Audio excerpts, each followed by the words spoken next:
Sit in. Here we go. We're live with the first ever Welcome to the Shit Show with Shoot Selman and special guest referee Eric. Today's topics will be the rising salary cap in baseball, how it affects. Should they be a salary cap? I mean, we're talking about salaries here, not salary cap, but there's no salary cap in baseball. And what effect it has. Does it cause we need some parity in baseball. It's really what we need to do. And our second major topic of the day will be our personal top 10 frontmen in music history, not just rock. People just think they're just going to do rock music, but no. Maybe one of us has somebody who's not rocking our top 10. And keep in mind that when we came up with this, obviously you can't fit everybody into a top 10. So you have to think we had certain criteria. Like, for example, we usually try to stay with frontmen probably that and not saying that maybe it didn't make it into somebody's list, but if we could, we try to stay away from people like for you Rush fans out there, Geddy Lee will probably not be on there because he was not a front man because he also played the bass as well. He was the lead singer for the group, and people would come to see Neil Peart or the guitarist Alex just as much as they would come to see Geddy Lee sing. So there's certain criteria that goes into this top 10 as well. And it's only opinionated. That's all it is. It's each one of our own opinions on who we think is the top 10 front men exactly in that certain category. These ain't facts. These ain't saying these are the best, because everybody has their own opinion on who they think, should be the best lead man or front man. So these are just opinions. Just take them with a grain of salt. Yours is going to be different. And if it is, put them down in the comments. Let us know what you think or who your favorite top lead man, front man are. Just let us know. That's right. Well, I tried to keep my favorites out, but, I find it hard. Because some of my favorites are going to be in the top 10. Exactly. But I do have 3. I got 2 that I necessarily don't listen to at all, and I got one that I think is overrated. Gets a lot of credit, right? And it's not as good as everybody. They dick ride him. Well, and I have 3 in my top 10 that are guys whose bands I honestly really don't listen to that much, but I felt inclined to put them in my top 10 simply because they are the pinnacle and they do exemplify what a front man is and should be. And to me, in my personal opinion, you couldn't make a top 10 list without those 3 guys. So keep in mind that I try to put some personal bias aside as well. But when you start talking about your favorites, you start doing the research, you realize that those that are your favorites, they're your favorites because they really are that damn good. Yes, I agree with that. And that's what we're going to talk to. But now we're going to move on. I got some mini topics I like to talk. As you know, we're all 3 Falcons fans, and I came across my Facebook, and I wanted to get my thoughts on this guy. I got my own personal thoughts on it. Apparently, the Falcons are in talks to trade with Detroit Lions from 14 to 8 to get DT Ed Oliver. Now, what school does he go to? Is that the Clemson guy? He goes to Houston. Houston. Yeah. So one of the draft experts said that we would have to give up our 14, possibly a third, and even more possibly a third day pick. So that's probably your 5th, 6th, 7th rounds. What do y'all think about that? Is he worth all that when we already have Grady, or maybe we're moving on from Grady after this year? No, we're not moving on. We're definitely not moving on from Grady. Arthur Blank said it was yesterday or the day before yesterday. He said that Grady Jarrett and Julio Jones are lifers as far as Falcons go. So Arthur's already said we're keeping Jarrett. And since we're keeping Jarrett, personally, I think that's giving up too much for him. Promising young talent, but, to be quite honest with you, in my opinion, like, for example, Vic Beasley, promising young talent, obviously when he came out of Clemson, but other than the one season with all the sacks, he really hasn't delivered. Some of you may disagree with me on that, but to me, he hasn't been working. So honestly, I think that if that's what we're going to have to give up to get him, I really just don't think it's worth it. Especially when like I said, Arthur Blackstone said that Grady Jarrett's going to be a lifer with the Falcons. Well, Beasley, I think he benefited from that 2016 year where he had all them sacks. It's because we had a good defensive line that year. We not only had Grady Jarrett, but I believe we also had John Abraham Was it Abraham or No, was it Abraham is long gone. the other one that we used to have? Claiborne. We had Claiborne, but we had another. We had Dontarie Poe as well for that we 1 had year. Yeah, so he benefited from other players that we had.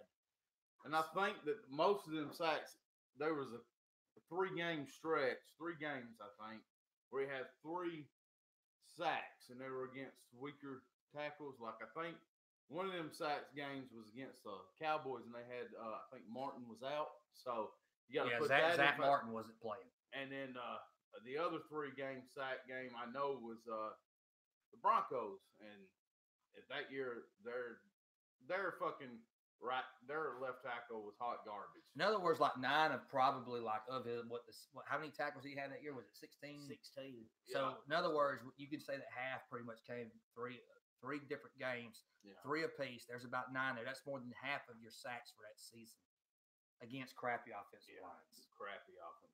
I think the Broncos' offensive line that year was worse than ours. I mean, like I said, it was hot garbage with shit sprinkles on top. And that's putting it nicely. Yeah. All right. So but no, he's not worth it. That's I didn't actually go into it, but I don't think it's worth it because I harken back to the days of Parade Jerry. Are we gonna get another Parade Jerry? And that son of a bitch retired before he was even fucking 28. And he was shitty. Let's be honest. He was shitty. And I'm seeing an ass on my TV watching old wrestling. Old DX stuff. I don't even think that was DX. No, that's Scott Steiner. Anyway, They should have showed Stacy Keebler's ass. Anyway. Well, no comment on that. My wife's right there. So. All right, so let's. But I feel like we have too many other needs in that defense. We need a linebacker. We definitely need a cornerback. So I really wouldn't worry about a defensive tackle. Yeah, bringing up linebackers, I think it's about time to move on from the Duke Riley project, especially if he don't do shit this year. Yeah, epic fail. Yes, epic fail. Well, guys, is there anything y'all would like to touch on before we get into the major topic, the first one, baseball? Is there anything y'all would like to bring up? No, I think so far what we got is pretty full slate. Yeah. I think so. All right. So this first topic we want to discuss is rising salaries in baseball. All right. It was brought on by Bryce Harper's mega deal. And then a week later, Mike Trout gets the biggest contract in sports history. And I even seen a graphic where, like, it's ridiculous. He's even more than $250 million more than the highest paid basketball player, which is Russell Westbrook, I believe. And then Matt Ryan right now is the highest paid football player at $150 million. That's even after restructuring his contract. Right? So I mean, this is just ridiculous. And I read another article by Sports Illustrated that according to some stat, I'm not the biggest baseball fan in the world. Eric may be able to touch on this because I know Selman don't know what the fuck it is. But according to his WAR, WAR, wins above replacement, I think. I believe that's what it stands for. It's like the stat that people care about, but they don't care about. Yeah. Really, they do. It's just horse shit stats, what it was. But according to the WAR, this guy in Sports Illustrated had the audacity to say this son of a bitch making $430 million is still underpaid. No. So, that's what I'm thinking. Do you think that Mike Trout is underpaid? I heard someone say no, but what about you, Big E? Underpaid? No, not at that price. I mean, he's a great player without a doubt, but you are really handicapping your team, paying that big of a salary to one player because they have some young talent, but they need pitching real bad. They haven't been in the playoffs in the past 10 years? If even smelt it? I don't think so. I believe that's what I read the other day. So you're pretty much you're putting a lock on your team by paying one player that much money. That's what I mean. Yeah. But see, like the difference between baseball and basketball and more importantly the NFL is that there's no salary cap. So teams like this, like the Angels and the Yankees and Red Sox, they can readily afford this shit and still go out and get 3 or 4 more. Yeah. While teams that struggle like Tampa Bay and maybe Minnesota, They can't find the funds to pay somebody like this, and this has me worried because the Braves haven't shown any fucking like they.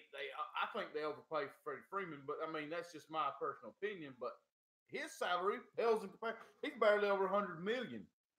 So we got these two young studs, Acuna and Ozzy. I don't think we're going to be able to pay them. We can't. Our owners are not the Steinbrenners or whoever the fuck owns the Boston Red Sox and the Chicago Cubs. I mean, they haven't shown a penance to pay these people. So I mean, well, and they don't have the tendency to want to pay. So, yeah. You know, you end up doing that. You're just looking at cap hell, and then you'll end up looking at letting go all of your young up and coming stars that you have, and then before you know it, you're looking at a rebuild. Well, what you got to remember about Boston, Boston could spend money, but they had a lot of young talent coming in through their farm system. Mookie Betts, Andrew Benintendi was another one. They have a lot of young talent that come up, but they'll be able to pay them to hold on to them because they're willing to fork out. I know that's what I'm saying. That's the difference. We have a great farm system too, like rated by many agencies the best farm system in baseball for the next 10 years. But are we going to be able to pay these guys? And I think not, because I mean we go out and we sign a former AL MVP, Josh Donaldson, I think his name is. 1 year, 25 million. You can't keep paying people. I know 25 million is a lot for 1 year, but 1 year. Yeah. I mean, are you going to shortchange Acuna like that? Do you expect him to keep? Let's pay you 35 million for 1 year. Well. In other words, it's like that's just to try and increase our chances as much as we can, based off the little bit of playoff experience we got last season, to try and put all our eggs in one basket and go for it this year. Because let's face it, especially if Acuna can reproduce the same kind of season that he just wrapped up, along with Ozzy Osbourne and those other guys, you're not going to be able to. They're going to want their more money. You're going to have to pay it to keep them, because then they know their value goes up and they'll put themselves out there on the trading block. You can't. So let's face it, Donaldson's probably looking at 1 year with us, and then he's gone anyway. Yeah. Probably. So because you can't keep that up. So I got a question. Do you think that a couple questions here? This is a two-tiered question here. Do you think that a salary cap would do good for baseball? But even further than that, is it even possible at this point to have a salary cap in baseball with these skyrocketing? No, I really don't. I think that it's to the point where it's out of control. And then back when the Yankees had all those people and was talking about luxury taxes and all that, Steinbrenner didn't care. People like that, they have the money, and in a way, it's respectable, even though it's kind of bad for the sport, that they're willing to pay out the nose to win, including paying the extra luxury tax. So I mean, I really think it's out of control by this point. I could be wrong, but that's just the way I see it. The question is, who would actually vote it in? I don't see the owners ain't going to do it because they want to win. So them certain owners, they're going to pay the ones that have the money. They're going to pay whatever it takes to get the players, even though that don't guarantee success. No, we've seen it happen in the past. The Yankees forked out hundreds of millions of dollars and still didn't win a World Series. We've seen it happen to Boston a couple times. The Mets, of course, was one. The Dodgers is another. Now the Dodgers are spending, big money on certain players to keep players, and I mean their spending has turned into success for them. But it seems like after a while, it just seems like it don't work out no more. Yeah.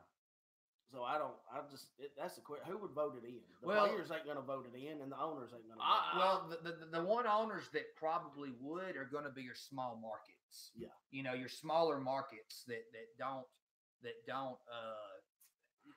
not the Bostons, and they're not the New York Yankees. Your smaller markets might, but other than that, I really don't see it. No. So that's the thing. I don't see it either unless the government gets involved. And you say, well, how would the government get involved with this? Well, let's just talk about it. If some of these teams start going, so we can't go on and start trying to fold, then that's when the government would have to step in, I guess. Like they'd have to go above the judge and fix this shit. And somebody would have to hire a lawyer and say this would improve baseball's livelihood. And I think it would. But again, it's not outside of somehow a government getting involved, judge or something like that. It's not ever going to happen.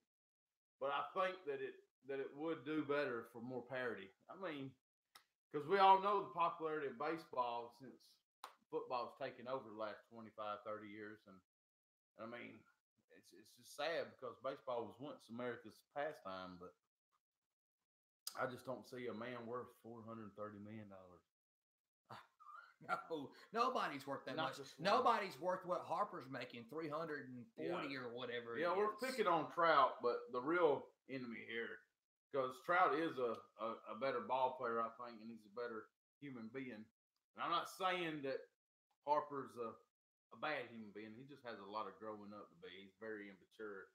I've seen him fight with other fans and shit.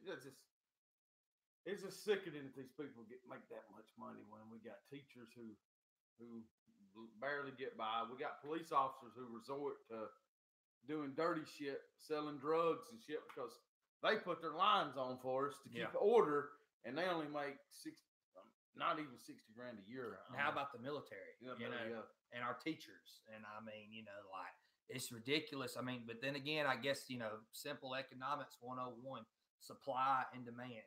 And unfortunately, rather than some of these things we just named, like military, our men and women, our military, our teachers, all that, as important as they are, there seems to be more demand, let's face it, because we seem to have our entertainment held at a higher value from society. And so that demand creates that supply, and then boom, you end up with your prices. That's why some of your highest paid people in the world are entertainers, and we hold the power. We can stop watching this shit, but we don't, because what are we going to do? Exactly. We're going to sit around with our peckers in our hand doing nothing. Exactly. Well, this is just going to get worse. I mean, you remember the A-Rod, when A-Rod signed his contract, that $100 million man. Yeah. Yeah, and everybody was like, whoa. And now you got guys, getting $300 to $400 million. I mean, so now we got people getting 4.5 times what he got paid. Yeah. Where's the line going to draw? No, really. There is no line. Somebody's argument with this is that baseball is such a hard sport to learn, and yes, it is. But like when you learn baseball as a kid is the best time to learn anything. So you soak this in. I feel if any of them have to make it, I would be more inclined to football players and hockey players because they take the most beating. But when you look at the chart of highest paid players, they're at the fucking bottom. And not only that, but those are the two sports that correct me if I'm wrong, but are most likely to suffer from concussion and whatnot, and seem to have the worst, since they're paid near the bottom. They seem to have the worst aftercare as far as when their career's said and done. And I don't really have a problem with basketball being up there because there's a lot of knee injuries and shit like that in basketball because you get that force of going around, running back and forth is bad on your knees and stuff. So I can understand them even being, but I still don't think they should be higher than football. Maybe hockey, because hockey's just not as popular, but in the revenue is probably not as much as basketball and NFL in this country. So I know there's some hardcore hockey heads out there. I don't get it. I mean, we're in the South. Why in the fuck would you want to play a sport in the cold? It's almost the same fucking thing as well, I'm just saying though, you got Nashville, just not too far from here, and that's right there in the South, right there in the heart of Tennessee, and the Predators love their hockey. He says Nashville. Everybody knows what I think about Nashville. Well, I mean, but then you got the Tampa Bay Lightning. They're a very good team. Atlanta had a team, and they were popular among certain fans, but it's like any new sport. I mean, our Atlanta United is, won a championship, caught fire. A lot of people went most crazy. Popular team in soccer now. But you have people right now that you talk about, they're like, soccer. You watch soccer? What's wrong with you? That's not no sport. It's like, it's just, some people just ain't accustomed to something new, something different, and it takes time for them to catch on. And it's about being raised in that environment too, because now that soccer's, catching on in Atlanta, and you're in the United is getting very popular very quick. People that are little kids now and are raised up, if they grow up with that, then that'll be the norm for them. It's just that if a lot of people that you talk to are like soccer, hockey, well, they just wasn't exposed to it. Yeah. Me, I have a soft spot in my heart for hockey because I got into the Atlanta Thrashers while they were here. Now, granted, some of that has kind of grown dormant because now since we don't have the Thrashers, I don't look at another hockey team to root for. But I mean, but your point about Nashville, I don't trust the city where grown ass men wear bedazzled skinny jeans. So, Well, that's bro country, yeah.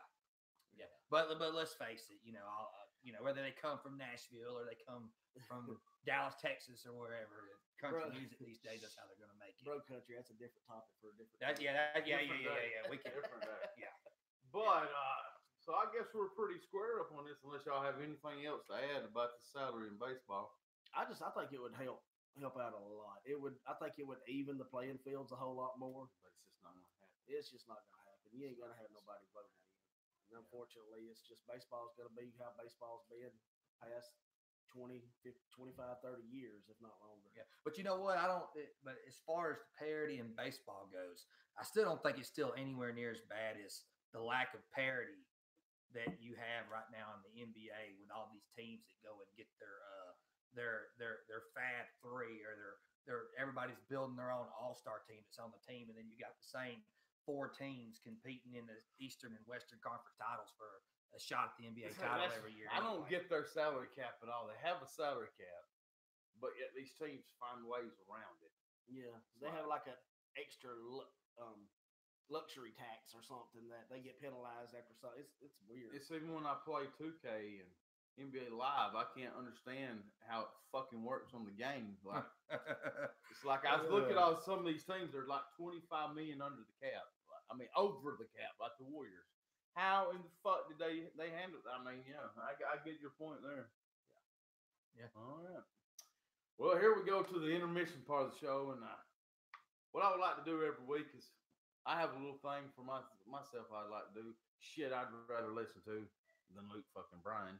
Speaking of bro country, and then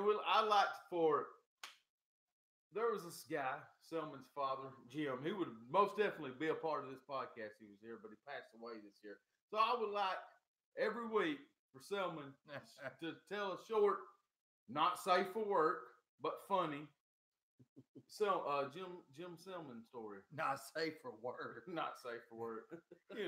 Cussing.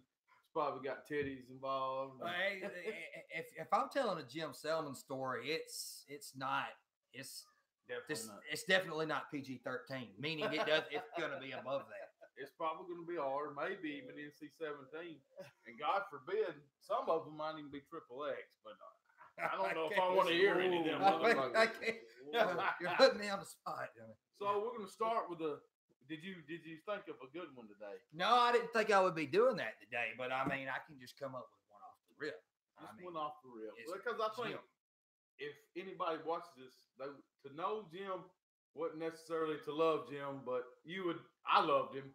But he's just one of them characters. He's like a Hank Hill and Peter Griffin wrapped into one, I think. I mean, well, I tell you what are the biggest, I could go on with a lot of stuff from the past few years, but I'll go all the way back to when I was 7 years old.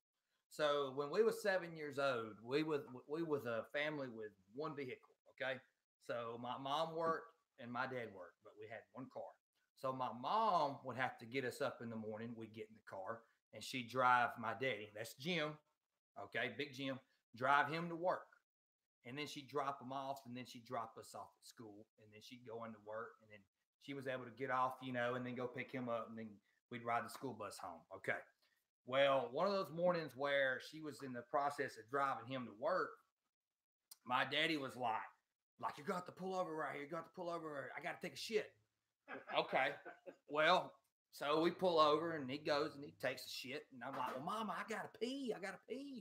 And so then I get out. And so, my daddy's over there, and he's shitting in the woods. And my daddy just really had a serious dose of IDGAF. Like, he did not care, okay? He don't even go that deep into the woods to take his shit. Don't care about getting behind a tree or nothing. Just takes a squat, probably about 15 yards off the side of the shoulder, okay? So meanwhile, all these people, but me, I'm embarrassed. I go deep into the woods to take my lead. So anyway, he goes, takes his crap. The people driving by on the freeway, and this was a busy one, can see him while he's doing it, okay, from the street.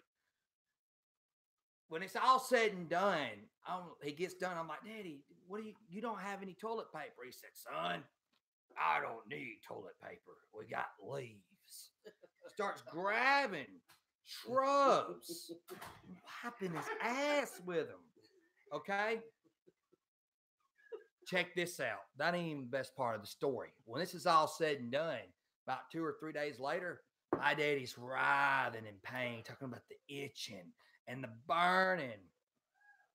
Little beknownst to him, he had been grabbing poison oak sumac, whatever you call it, and wiping his ass with it. And ended up getting poison oak and infection outside the anus and up in the rectum. All right. So to treat this, they gave him this lotion that he'd have to put on there that would help soothe with the itching and the pain. And I just have this memory of him walking around because he always been like, I have to have diet drinks, boy. I need diet drinks. He always had to have Diet Coke. He was diabetic and was an addict to that stuff. But I just remember for like a week there that you always knew when he was coming because where he would take all that lotion and pack it in there and his crap and his crack to work with that, you would just hear because it would be sliding between there. And I just remember that for about a week. But that's just one of them. And that's one of the more clean ones. Okay. All right. I had a shit I would rather listen to than Luke Bryan thing, but I think I'm gonna change it on the spot. That little noise you just made, I would rather hear that noise that Jim Selman's asshole was making than to listen to Luke Bryan. So, Eric, is there a little spot you would like to put over here? Nah, I ain't thought of nothing. So it's all you, Jeremy. All right, fellas and girls, and but by the way, like he said, my father would have been an integral part of this cast in these videos because my God, he was funny and he was hilarious and he didn't even try to be. So, but he passed away a few months ago. I don't know if you touched on that or whatever. So just touching on this is just kind of a way to keep him alive and keep his memory. Memorialize Jim Selman. That's right. All right, so I guess we're going to move on to our final big topic of the day, our top 10 frontmen in music, not necessarily our favorites. And we ran over the criteria earlier, but once again, harping on that, this is bands. Yeah, main point. So in other words, you're not going to hear Michael Jackson. I mean, I don't know. One of y'all may do it, but I'm just saying that the criteria that I was under is there was going to be no Michael Jackson. There was going to be no Elvis Presley. No even Rod though, Stewart. yes, even though I feel like those are some of the best entertainers to ever step on a stage. That's for another top. That isn't it? Yeah, another day. I personally wasn't going to use any band like the Eagles, Fleetwood Mac, the Beatles, or the Beatles, where they have multiple lead singers because you can't really focus on one. That's right. They all commanded the stage presence equally, and they all had equal songs. Just about. I mean, Glenn Fry, Don Henley had about as many songs together, same as Paul and John, and same as Stevie Nicks and Lindsey Buckingham, and you even had Christine McVie do songs and like Fleetwood Mac. So I don't want to pick on that. And we all had other criteria. Like I didn't use one who mainly was known for playing the instrument either. Like so that would put Greg Allman out for say on mine because as much as he's known as a great singer, he was also known as a great Hammond B3 organ player. Yeah. So I didn't use none of that either. So that put Billy Joe Armstrong out. And James Hetfield. Yes, for me. And Prince. And Prince. Yeah. So there's criteria here, and we tried to keep, like, if we have a band that we love personally, we tried to keep that bias out of it. And we tried to be objective. But keep in mind that if you have people that are your favorites, they're your favorites probably because they're that good and they're good enough to be your favorite. So just, keep that in mind. But don't worry, if I give you a name, I've got a reason why I've got them in there. All right. So, I'm not just going to just pick people and dick ride them just to ride that dick. I'm going to back it up. Okay. He loves riding dick. Back it on that dick. Back it up on that dick. All right. So how we're going to do this is we're going to go. Now, there will be some people that are in these top 10s that did ride dick. There's going to be some shockers in here, too. Y'all going to be at the end of the podcast. Y'all going to be like, how the hell they leave this person out? Or how the hell they leave that person out? That's true. It's just, I've got a list here. And I've why is that person so high? Yeah. Like, so, like, one of my controversial ones may be that I wanted to put a 90s guy in there because 90s, we got to, we got to think when the early '90s guys they killed the hair metal, and I know there's a lot of hair metal fans. I like hair metal, I really do. I do too. But the music you have to know is all about good times and kind of fucking cheesy. So like bro country. Like bro country. So the '90s grunge alternative moment put feelings, other shit like realness back in the music, and I really wanted to put a guy, and I put him high on my list, but it came down to three or four singers, and I put the one high up because just there is some personal in it, but also how he was influential early on. So like he might, if I would have put one of the other guys, it might have been lower. So, and then like how we're gonna do this is we're gonna each do our 10, then our 9, and then when we get to 2, we're gonna do our 2, and then before we do our 1, we're gonna do 3 honorable mentions with briefer, not as much explanation as we do. And so with number 10, we're gonna start with our special guest referee, Earl Hebner. I mean, Big E. And you started off, Big E. Who's your number 10 and why? Well, these guys are going to have explanations. I don't have no explanation on why these are my favorites. Some of them, I'm going to be honest, all 10 of these I listen to. It's hard for me to put somebody on the top 10 list that I don't listen to. I don't care what they've done in the music world. If I haven't listened to them, I can't add them to my top 10. And my number 10 was kind of a tie. And so I had to put both of them, but it's from the same band. And it's Bon Scott and Brian Johnson from AC/DC. I grew up listening to AC/DC. I listened to them when I was little, and I love the intensity and the rage that it seemed like he had. I mean, it was just gung-ho, straight up, backed up by Angus Young, one of the greatest guitar players in my opinion. So it was just fun, fast, arena style type metal, or not really metal, maybe just rock and roll, you could call it that. And it was just about having a good time. And the Maximum Overdrive movie soundtrack of Who Made Who just pushed it over the edge for me. I love that. Well, see, y'all like the Brian Johnson. That's why I left AC/DC off my list, because I'm more of a Bon Scott guy, and I knew I'd probably get a super shitload of flack for leaving Brian Johnson off, because that's where they had all their critical success. But to me, Brian Johnson suffers from that gargling dick disease, GDS. Well, you got to think.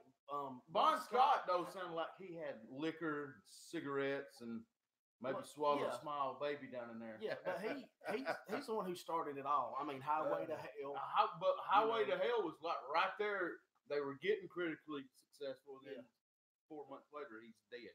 Yeah. Rest his soul. But I agree with you that I don't see how you could put one of them there. You got to put them two together. Yeah. Like to me, and to me, Brian Johnson, he deserves to. If somebody puts him in a top 10, I can't argue with that, because for him to step in there and replace an original lead singer the way that he did, and not even skip a beat, and in fact even get even more successful, that's very rare to happen in music, folks. It's very rare. And he has the trademark thing with the hat. Yep. And just like with somebody else that I'll be mentioning on my top 10 later, when you maybe the guy from Jackal, but even then you can tell the difference. But when you hear Brian Johnson, you know it's Brian Johnson. Yeah. You cannot imitate that growl, that whatever it is, that throat cancer, but badass sound. But see, like I'm the small percentage of the people that just I couldn't get into it, because to me, Bon Scott was just more earthy. I can't explain it. They sound a lot, but it's different. My ear hears it, and my AC/DC goes. I love Dirty Deeds Done Dirt Cheap is my favorite album by them. Highway to Hell second. I mean, but Back in Black. Now I will get White Girl Wasted Crunk when that comes on the radio, and I will bring it up. But that's the only Brian Johnson song that I get like that. And maybe if I'm drunk, I might listen to the Thunderstruck and that song. But that's about it for me. But that's just my opinion. That's the reason why I left them out of my top 10. But also with both of them, damn good stage presence. Yes. Like the way that both of them was able to act with Angus Young, very good, and just a lot of energy. And with Bon Scott, such a little man, but such a big damn presence. Yeah. On a related note, have y'all heard Axl Rose sing with? Yeah, I haven't heard it. No, look, I would rather not. it's different, but I actually enjoy Axl Rose with AC/DC more than I do Axl Rose with Guns N' Roses. Oh yeah, so that's controversial. I'm not saying he's better than Brian Johnson. I'm not saying he's hella not different than Bon Scott, but I think he did good for the situation that he was put into. And a lot of AC/DC fans I've read feel the same way. You know. But all right, are you done touching on your number Yes, 10? on my number 10. All right, let's move on to Stone Cold Steve Aaron Selman's number 10. The Selmanator. All right, so at number 10, all right, look, when I used to talk to people about my top front man and I would shoot the shit with Shooter here, I mean, I would turn around and I would, you know, I hadn't really researched it, and I would say a guy off the top of my head was the best. But then when I started researching it, a guy that at once I told him I thought might be the best front man, I realize he's coming in now at my number 10, and I'm talking about Diamond David Lee Roth. All right. Now, why do I put him at 10? I'll tell you why. Because if you want to talk about bringing energy to a show, and you want to talk about a guy that probably has a right to sue Shawn Michaels for copyright infringement, all right? First off, he had the sweet chin music before Shawn Michaels did. Plus, Shawn Michaels kind of has the same look and attire going on if you look at it there. I'm just saying. All right. But the guy with all the double kicks and the sweet chin music and the flips, and you talk about when you think about a front man and you think about how usually a front man, you know, in the hard rock, you want to have that machismo and charisma and everything. He's like the picture perfect image of that. And then there's one last note I want to talk on. You talk about one of the best talkers in rock history. I mean, that line, hey, have you seen Junior's grades? Or, hey, look at you. You'll get some leg tonight for sure. You know, give me a break, Dave. Hey, one break coming up. Ease the seat back. Yeah. I mean, he could just get you into the music with the talk. Almost. He had the swag. Yeah. Almost country-esque because we all know the original country singers are probably the best talkers in music. And I know that's a weird combination, but Dave's right up there with Johnny Cash in my mind. Yeah. The guy just had the swag and the charisma, and you know, and I put him in my top 10, and I don't have Sammy Hagar in there, but I put my bias aside because I am more of a Van Hagar man as far as the band goes than the Van Halen man. But Hagar ain't the front man that David Lee Roth is. Spoiler alert, I have David Lee Roth on my list too, but much higher. And I have an actual quote from a fucking rock legend that proves why I put it up. And Jessica, my wife, is my witness on this because we both heard it last weekend on Ozzy Talks. This is Ozzy who's saying it. So that wraps me up on Diamond Dave. So we said this list is going to be kind of controversial. Eric said he's putting people he's putting in there that he loves. Well, I'm putting somebody on here. This is the first one at number 10. Somebody that I don't listen to, but I'm not going to fucking lie. It's one of them bands that it's not cool and chic if you're a hard rocker or a country guy to say, hey, I love this band. And there are, and me and Selman have both discussed this, that we try to tell ourselves we hate curiosity. We hate this fucking band, but really, when we got to thinking about it, Chad Kroger. There's 4 or 5, not fucking Nickelback, 4 or 5 bands. I mean, there's 4 or 5 songs by this band that I will fucking get white girl wasted to, especially With or Without You. And I'm talking about Bono from U2. I put him on here. He fell for it. Yeah. I put on it because I'm telling you, Bono. You say what you want to about Bono. But Bono was ahead of his time. Think about this. When you got bands out there talking about fucking pouring sugar on me, talking about, you know, Sweet Child of Mine, he's out there talking political issues, personal issues in a time when it's all about fucking and drugs. And he put religious issues in there. A lot of people don't know that, but he's a very, very big Christian man, Bono. And like I get white girl crazy, crunk. When With or Without You comes on. Bloody Sunday, Sunday, Bloody Sunday. Yeah. He's got some tongue twisters. I mean, he's got some really good songs that are thought-provoking. Well, and one of the best lines that I like is that whole thing, you know, In the Name of Love, and Yeah. just all the stuff he touched. You know, Shot Rings Out in the Memphis Sky. Yeah. I mean, he does have some thought provoking lyrics, And if you, which he writes a lot of the music. He has some good songs, without a doubt. And I mean, I have nothing but respect for the man. He does a lot for charity and other organizations. It's I just could not sit down and listen to an entire YouTube CD. And let's think about it. This motherfucker was Conor McGregor before Conor McGregor was Conor McGregor. He was out there, who the fuck are you? And like beating people up and shit. But like, if you go back and watch some of them old YouTube videos of the 80s, these motherfuckers, they had fucking Queen type fucking audiences all the time. A lot of people dick ride Queen because of Live Aid and the concert they done a year later. But like, if you research Queen, before that period, they were kind of dwindling off. But at the same time, YouTube was doing these same fucking shows at Wembley and big arenas like that, and just had the fucking crowd doing all this bullshit.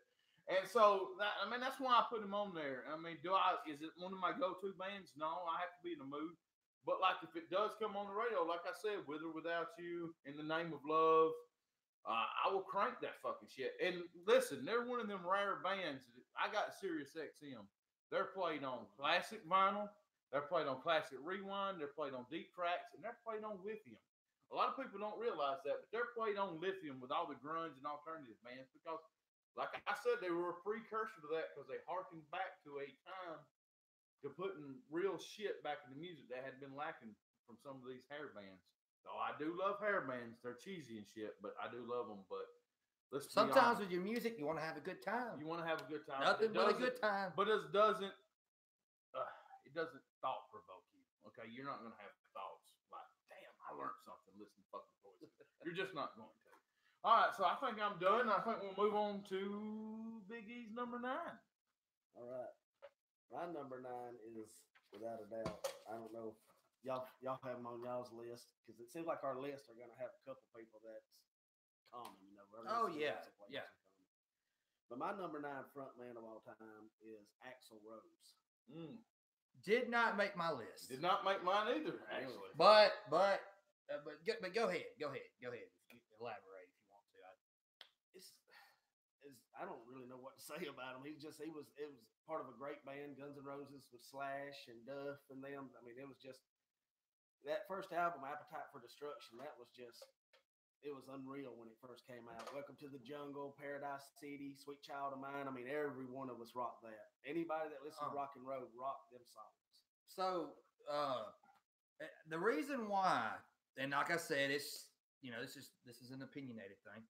The reason why Axl did not make my list, and if you go and you look at all these top 10 lists, especially when they break the category into top 10 frontmen of rock and hard rock, Axl is consistently on there. Yeah. And Axl's been, you know, they measured his octave for his range, and it was like a 4 to 6 octave. So it's ridiculous. It is. The man's got talent. But just like, you know, how I love Lemmy, which he didn't make my list because he plays bass, and we talked about the criteria earlier. But like I love Lemmy Kilmister from Motorhead. It's his voice is an acquired thing. And for me, Axl Rose is an acquired taste. And while I do like some of the music of Guns N' Roses, for the most part, I just don't take the Axl's voice. But I will say that the man was a damn good performer when you watch him live. The same reason I only picked one 90s guy. It's the same. I had three guys for my 80s singer, and that was Bono, Vince Neil, and Axl Rose. And I've already explained why I picked Bono out of all them other ones. And that's the thing about Axl for me personally, is that their music doesn't hold up. Because when it came out in the 80s and 90s, I was young. I didn't give a fuck. I love music like that. But as I get older, I like to listen to music that makes me think, something I can connect to. I just really can't connect to the Guns N' Roses anymore. Or it doesn't really. Also, I don't connect to a bunch of the 90s music because I'm not angry anymore. But the difference between the 90s, high school, some of your best times in your life. And that's the soundtrack to my high school, the 90s. Yeah. So that's kind of where the 90s have a little edge over the 80s for me. So spoiler alert. I just told on myself. Mainly, all my frontmen are coming from the 70s. Let's just be honest. It's the greatest era of fucking music. Well, it seems like the older you get, the more music kind of calms down a little bit. You know, like you said, back in our middle school, high school days and stuff like that, maybe right out of high school, you're rocking. Yeah. You know, and you're loud and you're banging and the drums are heavy, the bass is heavy. But then you just start getting older and your music taste kind of just wants to be more not saying boring, just mellow. You want to chill. Yeah, you want to Unless feel you're a it. metalhead. You want to feel it. Metalhead. You want to feel it. But without don't a let doubt. this motherfucker lie to you. Yeah. But yeah, I totally agree with you guys. He's on mine. He's number 9 for me. Selman wants to suck at Elton John's dick. I don't know about all that. All right. So yeah, that's good point. So I guess we're about done with Axel, huh? Yes, sir. All right. James Aaron Selman. Oh, use my government name on here. All right. Hey, Ron. All right. So look, government names. so the guy coming in at number 9, I don't really listen to the band that often, okay?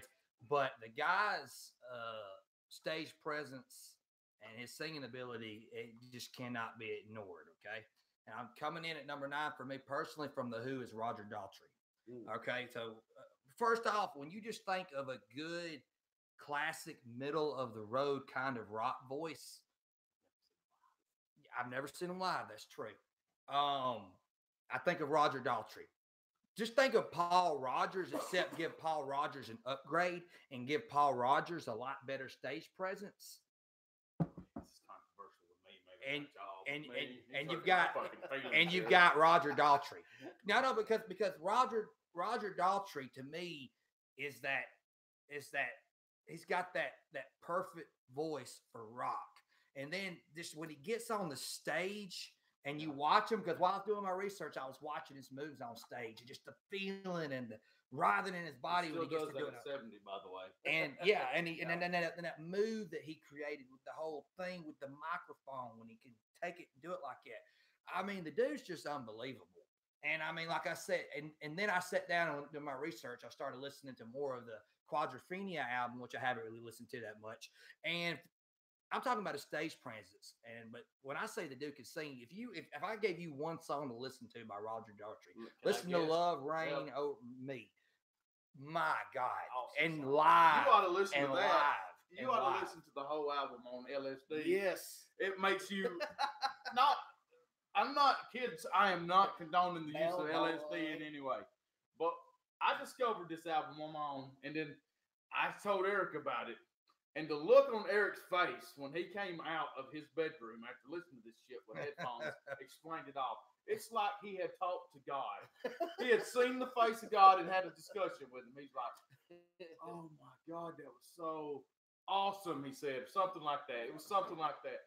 Because let me tell you what that album does. It gives you snippets of this song.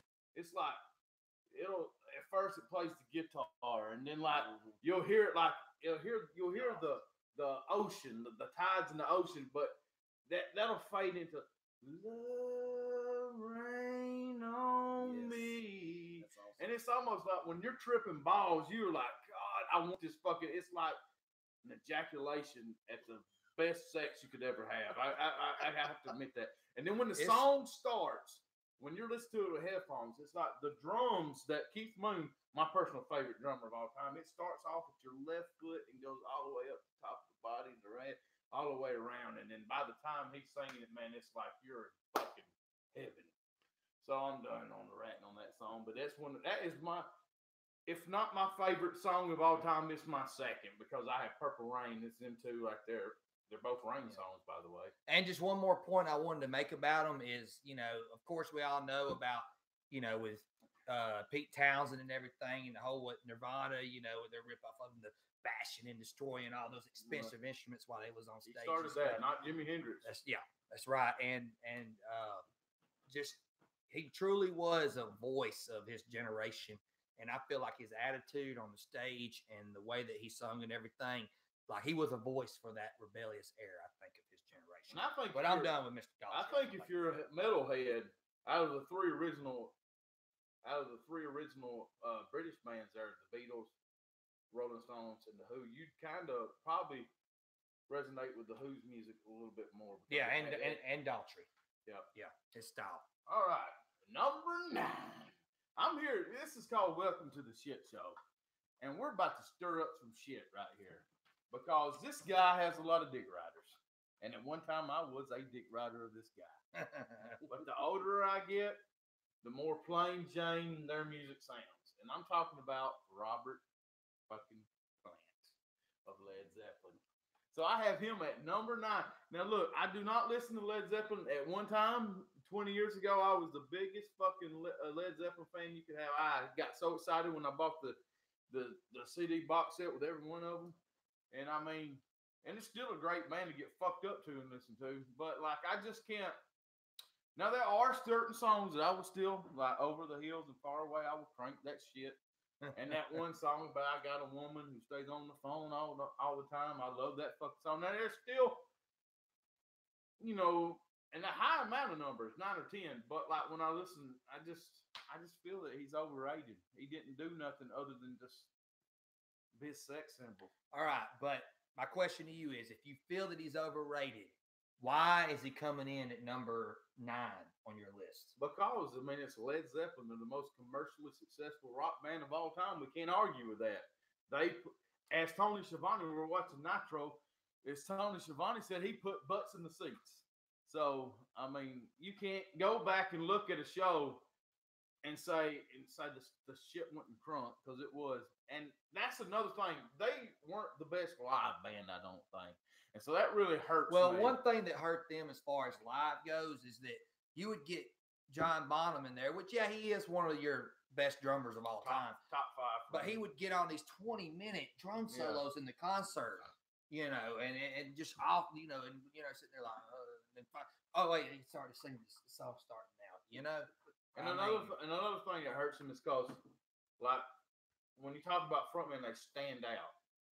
To me, as much as you think about Robert Plant, you had to compete with Jimmy Page, and even, I mean, and John Bonham and John Paul Jones. I mean, all 4 of the band members in that band are on somebody's list. They're going to be number 1.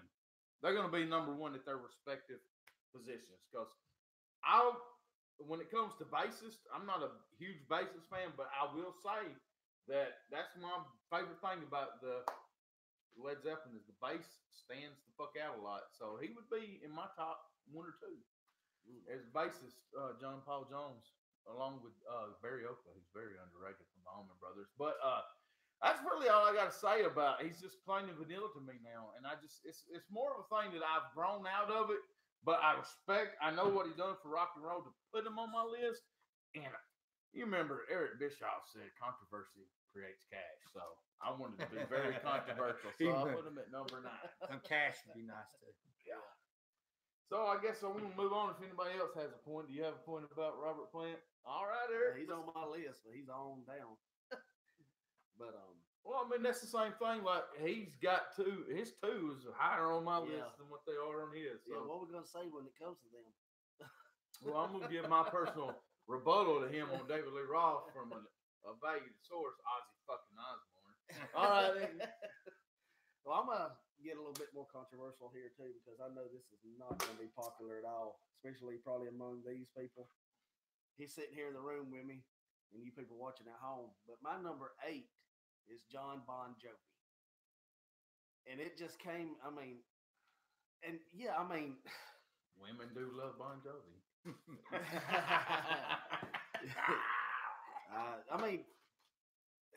He was huge coming up. Think about it. In the 80s, it was huge. John Bon Jovi, Slippery When Wet, you know, the songs that they came out with. And he's kind of changed with the times. You know, he'd gotten this country phase and stuff, which, in my opinion, wasn't his most popular work.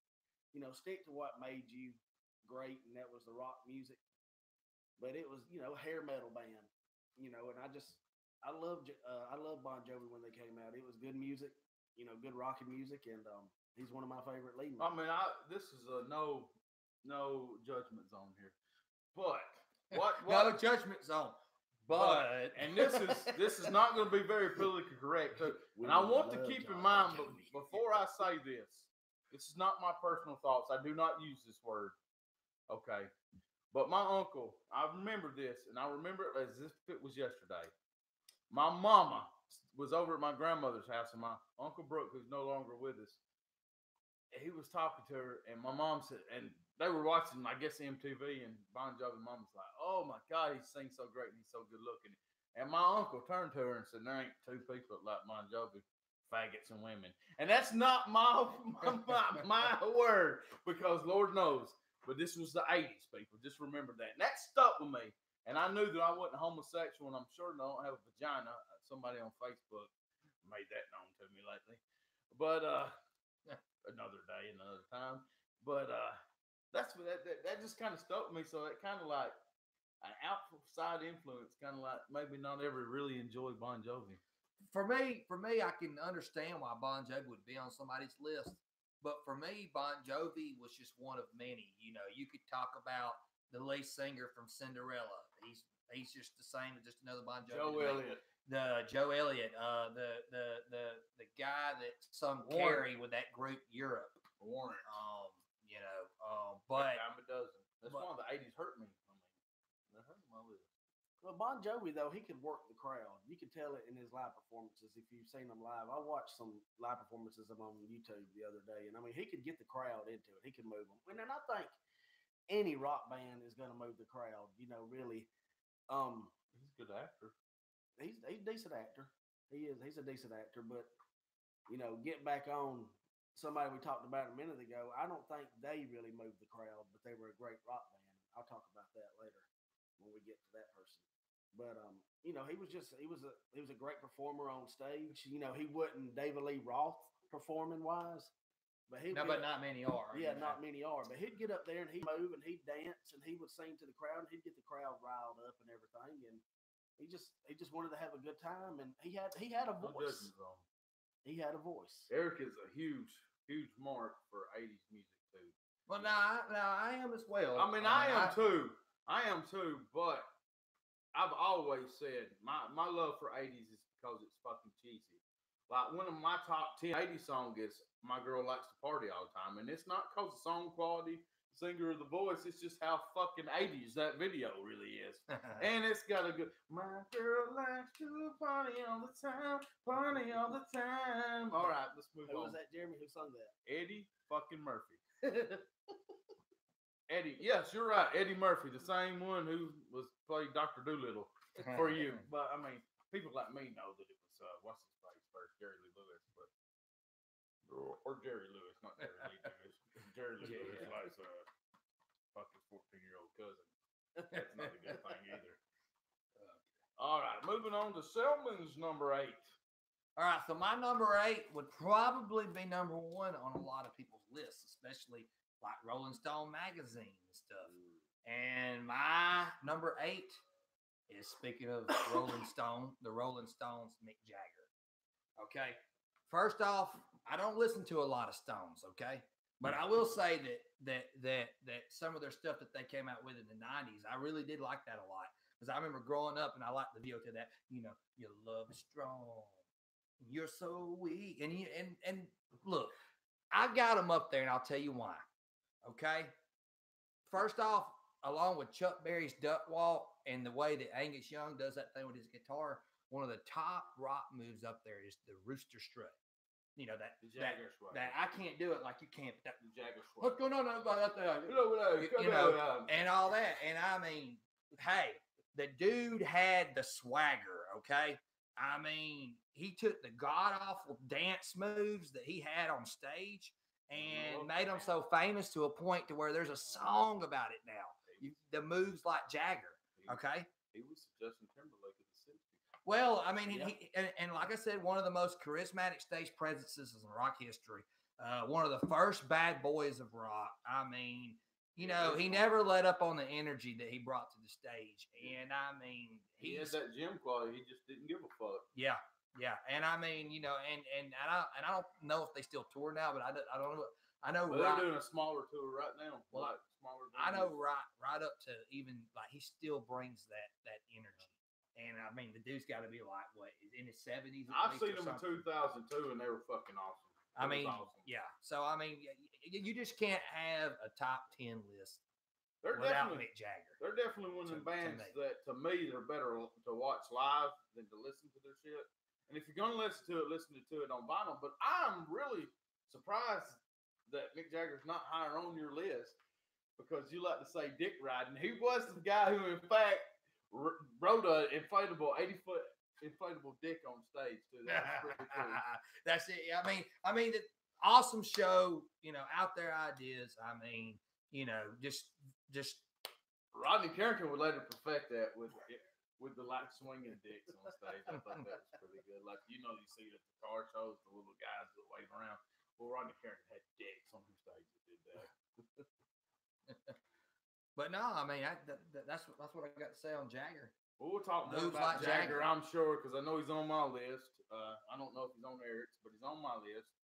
And keeping with the country theme. All right, here we go. Here's the first out of the box maneuver for myself. I'm going to put Randy fucking Owen of Alabama in at number 8. Yeah. And a lot of you people, you probably haven't seen it. All right, you haven't seen it. All right, but if you listen to old Alabama, it's Southern rock at its finest. It's Leonard Skinner, Marshall Tucker Band, Allman Brothers all together. And if you go see this guy on stage, he's got a fucking rock star presence about him, okay? You talk about women loving a rock star. I mean, he had a kissing booth. Women would just sit in this fucking kissing booth to go see this guy. And then when you got on fucking stage, this guy would fucking run around like a rock star, interact with the crowd better than any rock star I've ever seen. Even when we went and seen him in 2013, a guy said, "Hey, let me buy you a beer." And he gave him a beer, drank a beer with the guy, took pictures, wore his Atlanta Braves jacket out there. And I mean, you go back and and if you think, well, he shouldn't be on this list, I implore you to go look up old 80s Alabama videos and just see how the crowd was. I mean, these were like fucking, Live 8 ain't got shit on fucking them June jams they had. I'm gonna tell you, these people came out and they were crazy. And they went crazy for this guy, and he's just one of the best, I think. And I mean, he's in there. He's above, to me, Robert Plant, with just the way he connected. And they are the same way as Led Zeppelin now.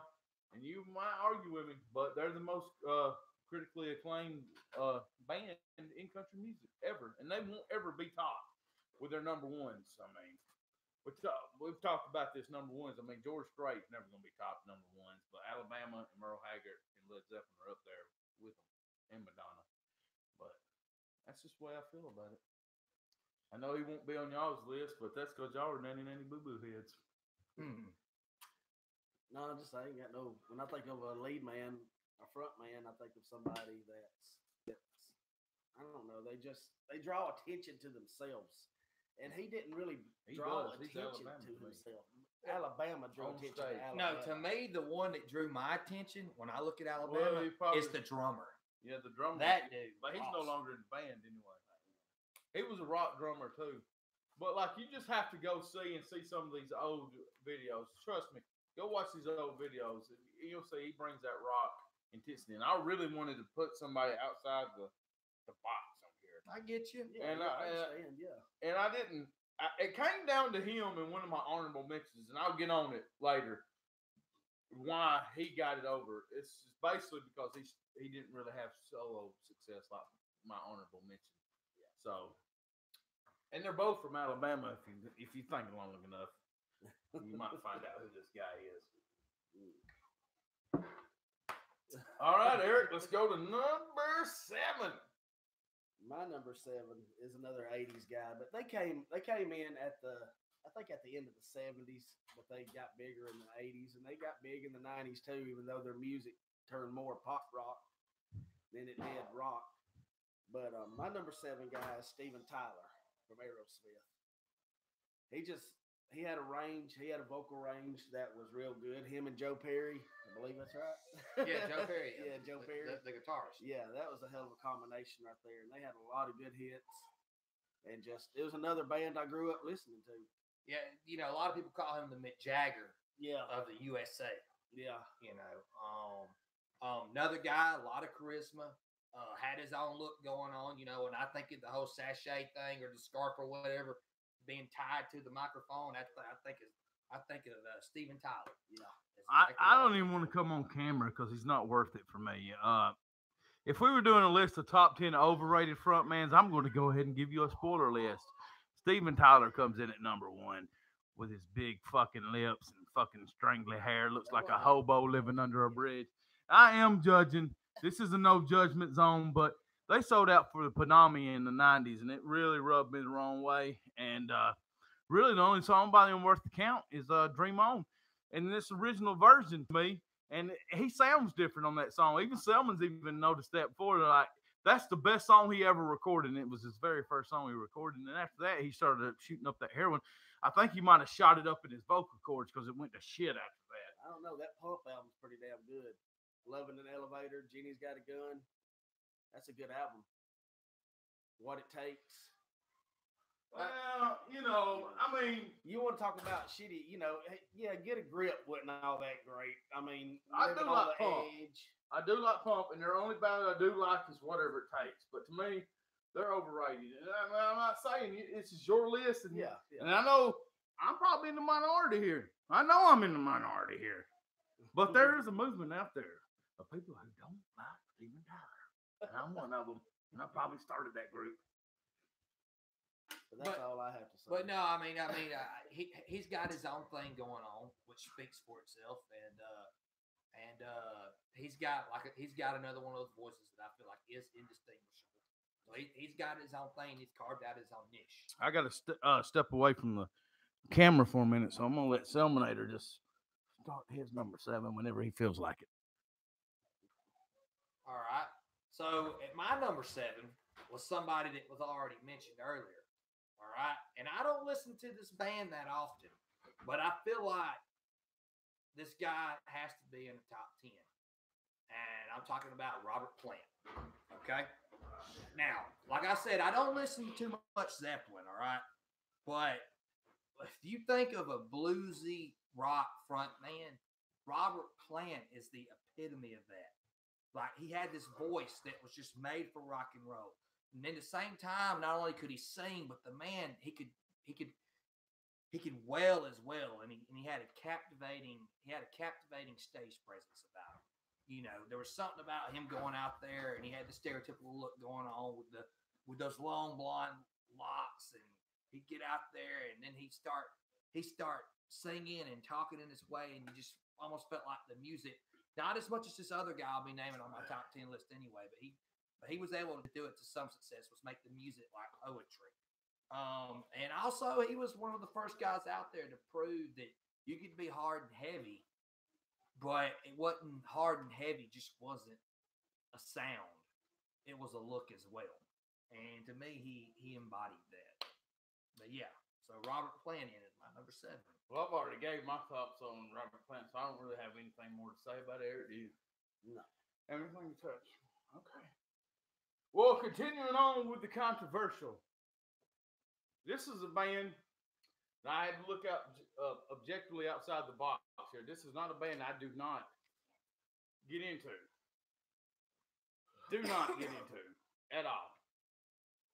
But when you talk about frontmen, I think this is the guy who was doing it. Like Mick Jagger came out. We've talked about Mick Jagger, and I'll talk about him more later when I talk about him. He came out first before this guy a couple years. But this guy really, you can tell Mick Jagger got some shit from him. The Beatles made songs like this band because of this band. And we're talking about Jim Morrison. I'm not a huge Doors fan. There's a couple songs I like, but it's undeniable that when you look up frontman in the dictionary, they're going to say in the asterisk the first one was Jim Morrison. I mean, this guy, you talk about controversial. He had sex on stage and got arrested.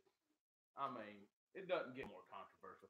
So people learn not what to do and learn what to do from this guy. And he might be higher. He might have been higher in my personal taste had their music but they were only around for like 4 years, and they didn't really evolve enough for me out of that 60 sound. But like when you talk about their songs like the Beatles, like She's So Heavy, I Want You, that's definitely ripped off from the fucking Doors. Paul McCartney started playing the piano more because of the Doors. I mean, let's think about it. They changed music.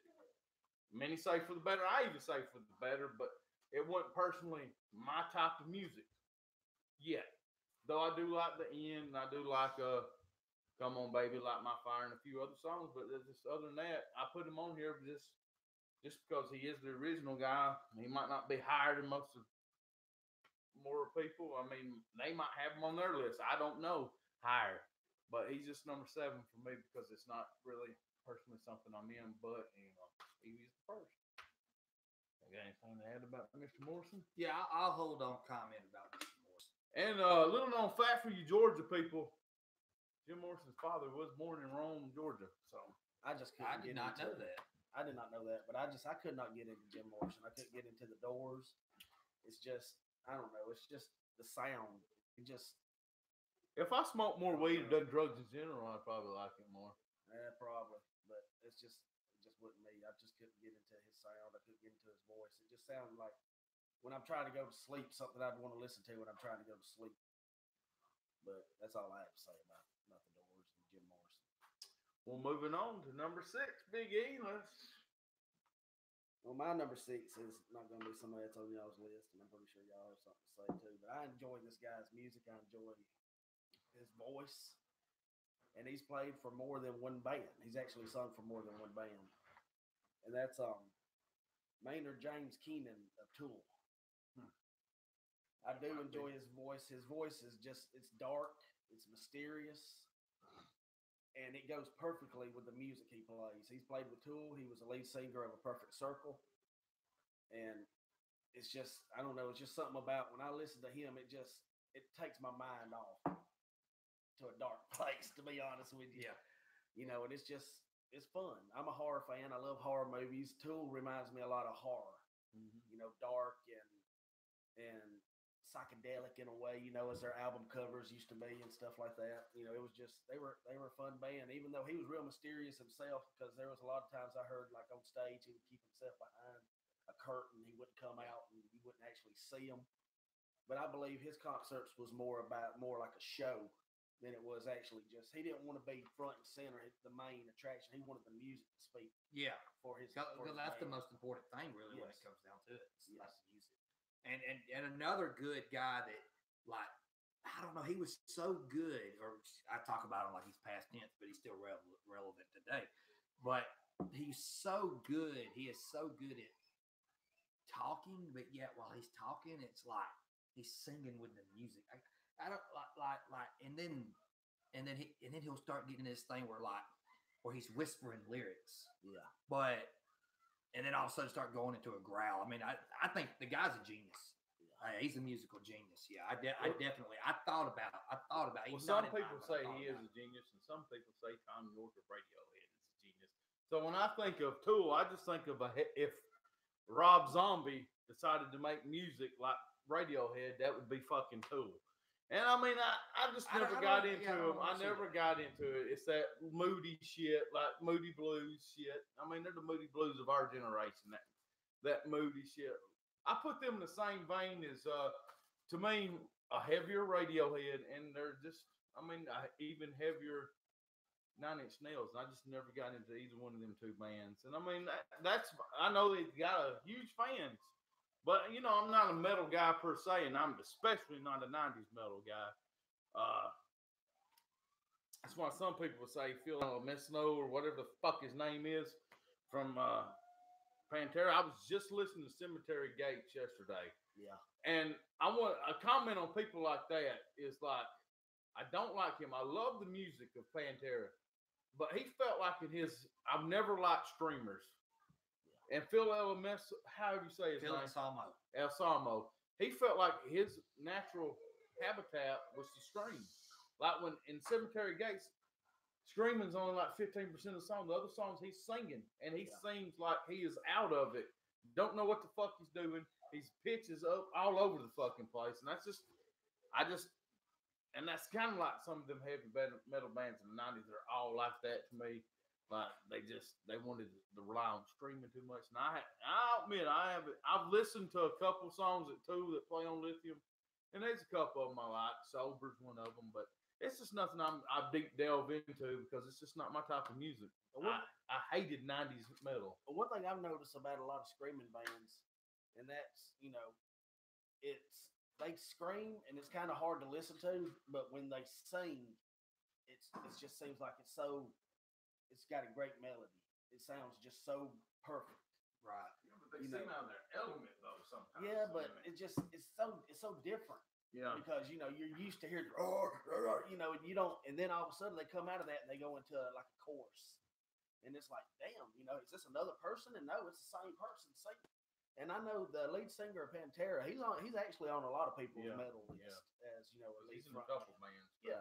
And he's popular. But I agree with you. I'm not real big people on like Lonnie Minner, people like him think that he ruined the band with his drug abuse. So that's possible. Drugs can screw up. But like that whole screaming thing, I just like a couple weeks ago I shared a video and he had never heard it before. It was Rob Halford with Pantera, and it was fucking awesome. I loved it. I wish they would have made the album before the Abbott brothers died. So are you done, Eric? Yeah, I'm done right now. All right, Selman, moving on to your number 6. All right, so my number 6, and for a lot of people, he could be their number 1. And but to me, I've got him at 6 because I got a few people I can make a case for that I think better than him. And I'm talking about Black Sabbath's Ozzy Osbourne. Yeah, I've got him at number 6, folks. I mean, but why do I have him in my top 10? Because for one thing, he's got an unmistakable voice. Like, yeah, you might have the guy from Zach Wild's band, Black Label Society, who can kind of mimic his sound and does sound like him to an extent. Listen to Stillborn, you'll kind of hear that Ozzy DNA imprint in there. But you can't replicate that voice. You can't replicate that sound. As soon as you hear it, it's him. And I'm not saying that his voice is the best technically sound voice, because it's not. But it's a very versatile voice. Yeah. That his voice can sing stuff that's slow and then sing the heavy stuff. And I honestly think he's got a voice that's versatile to where he could probably sing country music if he wanted to. All right. So very versatile. And I mean, he goes above the music. The man is a cultural icon. Okay. He's like even if you don't listen to hard rock and you don't know Black Sabbath, just who Ozzy Osbourne is. Just like people that don't watch wrestling, you know who Hulk Hogan is. Yeah. You know who Mickey Mouse is. Yeah. You know who Ozzy Osbourne is. Okay. I mean, and he's the front man of one of the most influential bands that gave the DNA blueprint of hard rock and heavy metal, okay? And he led that. I think you got a lot of what we talked about that one day where I said that about Ozzy. That's the thing about Ozzy is that he can sing anything. I've heard him sing a Pat Boone song. He sung a fucking Pat Boone song. So he sings John Lennon songs like John Lennon. I mean, he can sing anything. I do think he could make a country album if he wanted to, but certainly Black Sabbath does have enough hits to qualify him to be on somebody's top 10 list. Why I left him off of my top 10 is because he has more hits as a solo artist than he does with Black Sabbath. So to me, his solo career kind of overdoes. I mean, is over. I mean, it just does better than his Black Sabbath stuff to me. That's right. Well, and to me though, his Black Sabbath stuff rivals his any of the solo stuff he did for me. And as far as the showmanship goes, the man puts so much passion into every show. You can tell he gives the fans their all every time he goes out there. And I mean, you never knew what antics he was going to pull. I mean, this is the guy that interviewed that said, hey, the taste of Bathead is very salty. All right. I mean, and keep in mind that he, contributed heavily to the lyrics of Black Sabbath, and they were back singing about, dark and gloom and death when everyone else at that time, when Black Sabbath was up and rising, was singing about happiness and love and all that stuff. So definitely as a metalhead, Got to put him in there. He is the lead singer of probably the most influential band of the genre of music that would become heavy metal is Ozzy. I mean,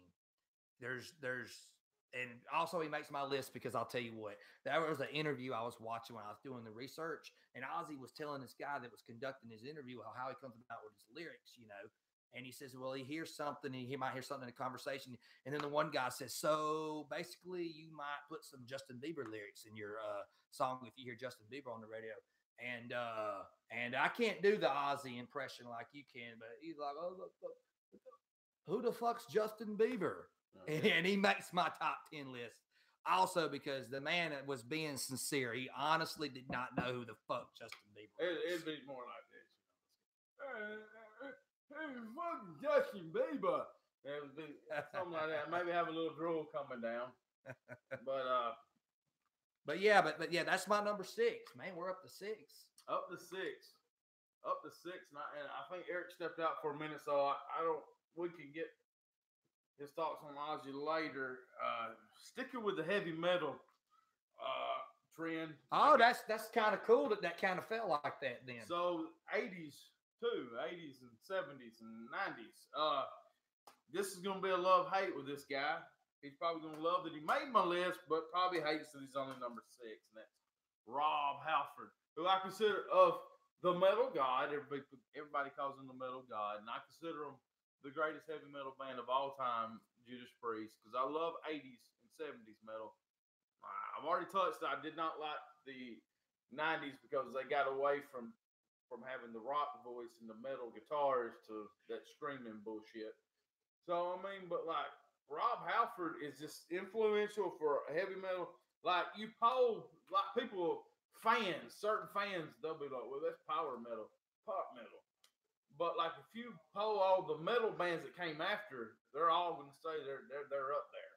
So I mean they're the first metal band that made it mainstream. I mean, because he likes to say Sabbath and all them were metal, but I know at the time they were metal, but looking back, they're more hard rock. This was about the first metal band that had mainstream hits. Yeah, and I will say that I like what Dee Snider said in an interview with VH1 one time. Dee Snider said if you look at Black Sabbath, they have some folksy stuff and stuff like that in their music. Judas Priest was the first band to come along and said, and went like this to all that shit. And to be all metal all the time. So I do get where you're coming from on that. And then on this, I watched the most weirdest, but yet most enjoyable video that I have seen in a while. I don't know if anybody's heard of the Japanese idol metal band called Baby Metal. But it's these 3 Japanese teenagers. I think one of them left the band because of health reasons, but they're like, it's pretty badass. I have to admit, it's teenage Japanese girls, and they got a metal band behind them. And I was just flipping through shit, and they did a song. They did Painkiller, and they did Breaking the Law with Rob Halford, and it was pretty fucking good. So I started watching. It was entertaining. Yeah, it was entertaining. Find it on YouTube, Baby Metal with Rob Halford. And then after that, I started listening to Baby Metal, and like they're doing like I want some chocolate, but it's fucking hardcore metal. And it's kind of fucking weird, but let's be honest. The weirdest country in the world. Maybe you're starting to like Pearl Harbor. It's Japan, okay? Yeah, I'm turning into a Pearl Harbor sympathizer because I like Baby Metal. But yeah, I kind of enjoy Baby Metal. They might have made this list. I discovered them a couple years ago, but no, I'm just kidding. But check out Baby Metal if you haven't checked out Baby Metal. But unless Eric's got something to say about Rob Halford, we're getting into the nitty gritty. Yeah, Rob Halford was his 6, and Ozzy Osbourne while he stepped out was mine. Okay, but like I said about Ozzy, I don't know if Eric heard it. The reason why he's not on my list is because I tend to think of him as a solo artist more than Black Sabbath, and plus, which I can understand that. And you can argue that Black Sabbath almost had as much success with Dio as they did Ozzy. But we're moving on, people, to the nitty gritty. We're finally here. The top 5. The top 5. It's sure to be full of favorites, full of controversial, whatever. Yeah. And we're going to start with Big E's number 5. When I go take a piss. my number 5 is already somebody that's been mentioned, and that's Roger Daltrey from The Who. Just like Jeremy said, our shooter, it's just his lyrics and the way he sang on that Quadrophenia album is just unreal. I mean, that whole album is it's great from beginning to end. It told a story, it sucked you in, and it kept you there until the end of it. And by the time you got to the end, you was like, "Holy shit!" Yeah, probably that's a concept album. Yes, probably. Like I said, I didn't listen to it till recently at Shooter's recommendation, but probably, arguably the best concept album probably ever written. Yeah, I love that album. But yeah, that's my number 5. So Roger Daltrey kicks off the top 5. Well, I'll have more to say about Roger Daltrey, but one thing I want to say for you kids who like to cuss, I think the Who are the first mainstream band to use the drop F-bombs. Everybody knows about Who Are You, but they dropped 2 F-bombs on Quadrophenia. So yeah, they boldly went where nobody went before that. Yes, they did. All right. Selman, let's go to your number 5. My number 5 is somebody that's near and dear to me, but I don't have him in my top 5 because I personally think that the guy, I honestly feel like he's a musical genius. I honestly feel like that his show is probably one of the best shows that you're ever going to go to in the history of not just rock, but music, period. Okay? I'm talking about Alice Cooper. Now, let me tell you why this guy makes my top 5. All right? Yeah, Jeremy's going to have issue with him just like he did with Ozzy because he went on and he had a great solo career. But he was already up to those Victorian vaudevillian stage antics way before he went solo, okay? Now, check this out. He's the grandfather of shock rock. He started it all. Your Zombies and your Mansons that would come afterwards is just what they strive to be is Alice Cooper, okay? The infamous look with the long black eyeliner running up and down his face and all that. And his shock rock, he didn't stoop to the cheap shock to get it done either. There was no bad language on stage, no nudity, no satanic stuff. Because he's Christian. Just some clever thought to it and some underlying sense of humor, okay? When you see Cooper, you get more than just a rock show. Check this out, all right? Imagine paying $50 to go see this guy. And not only are you getting a good rock show with good music, but you get a one-of-a-kind experience. You get Victorian vaudeville theater and a magic show. You get decapitations by guillotine, sexy nurses shooting them to death with giant syringes, giant man-eating spiders. He would dress up like Dr. Frankenfurter in the black garden belt and the stockings. You get hangings by the hangman. And guess what, guys? He's still doing it and kicking ass at 71. He's on tour right now. Go fucking see him. And to go with all that music is great, and he contributes heavily to the lyrics. I mean, Alice Cooper a sponsor for this show? The way you put him over there? I'm telling you, man, that's awesome. He's not. And by the way, to me, he helped write and he sung probably one of my favorite songs of any genre of music all time. I love how edgy it is. Yes, 18. I love Alice Cooper, easily in my top. Well, though he's not on my list, he does have one of my favorite rock quotes I read. It's like, there's nothing more rock and roll rebel than being a man of Christ. I thought that was pretty cool. And you mentioned that he didn't have none of that demonic stuff. That's probably why, because a lot of people don't know that he's a big-time Christian. Kind of like Billy Corgan, too. He was hard to leave off my list. I mean, he was real close to being on my list. Well, I think of his solo stuff more than, because a lot of people don't know that Alice Cooper was a folk band when it started off. Right. That's not even his real name. But he took his name from the folk band. But he was in Alice Cooper when he did come out with No More Mr. Nice Guy. He was in the band Alice Cooper when he came out with School's Out. He was in the band Alice Cooper when he came out with $1 Billion Babies.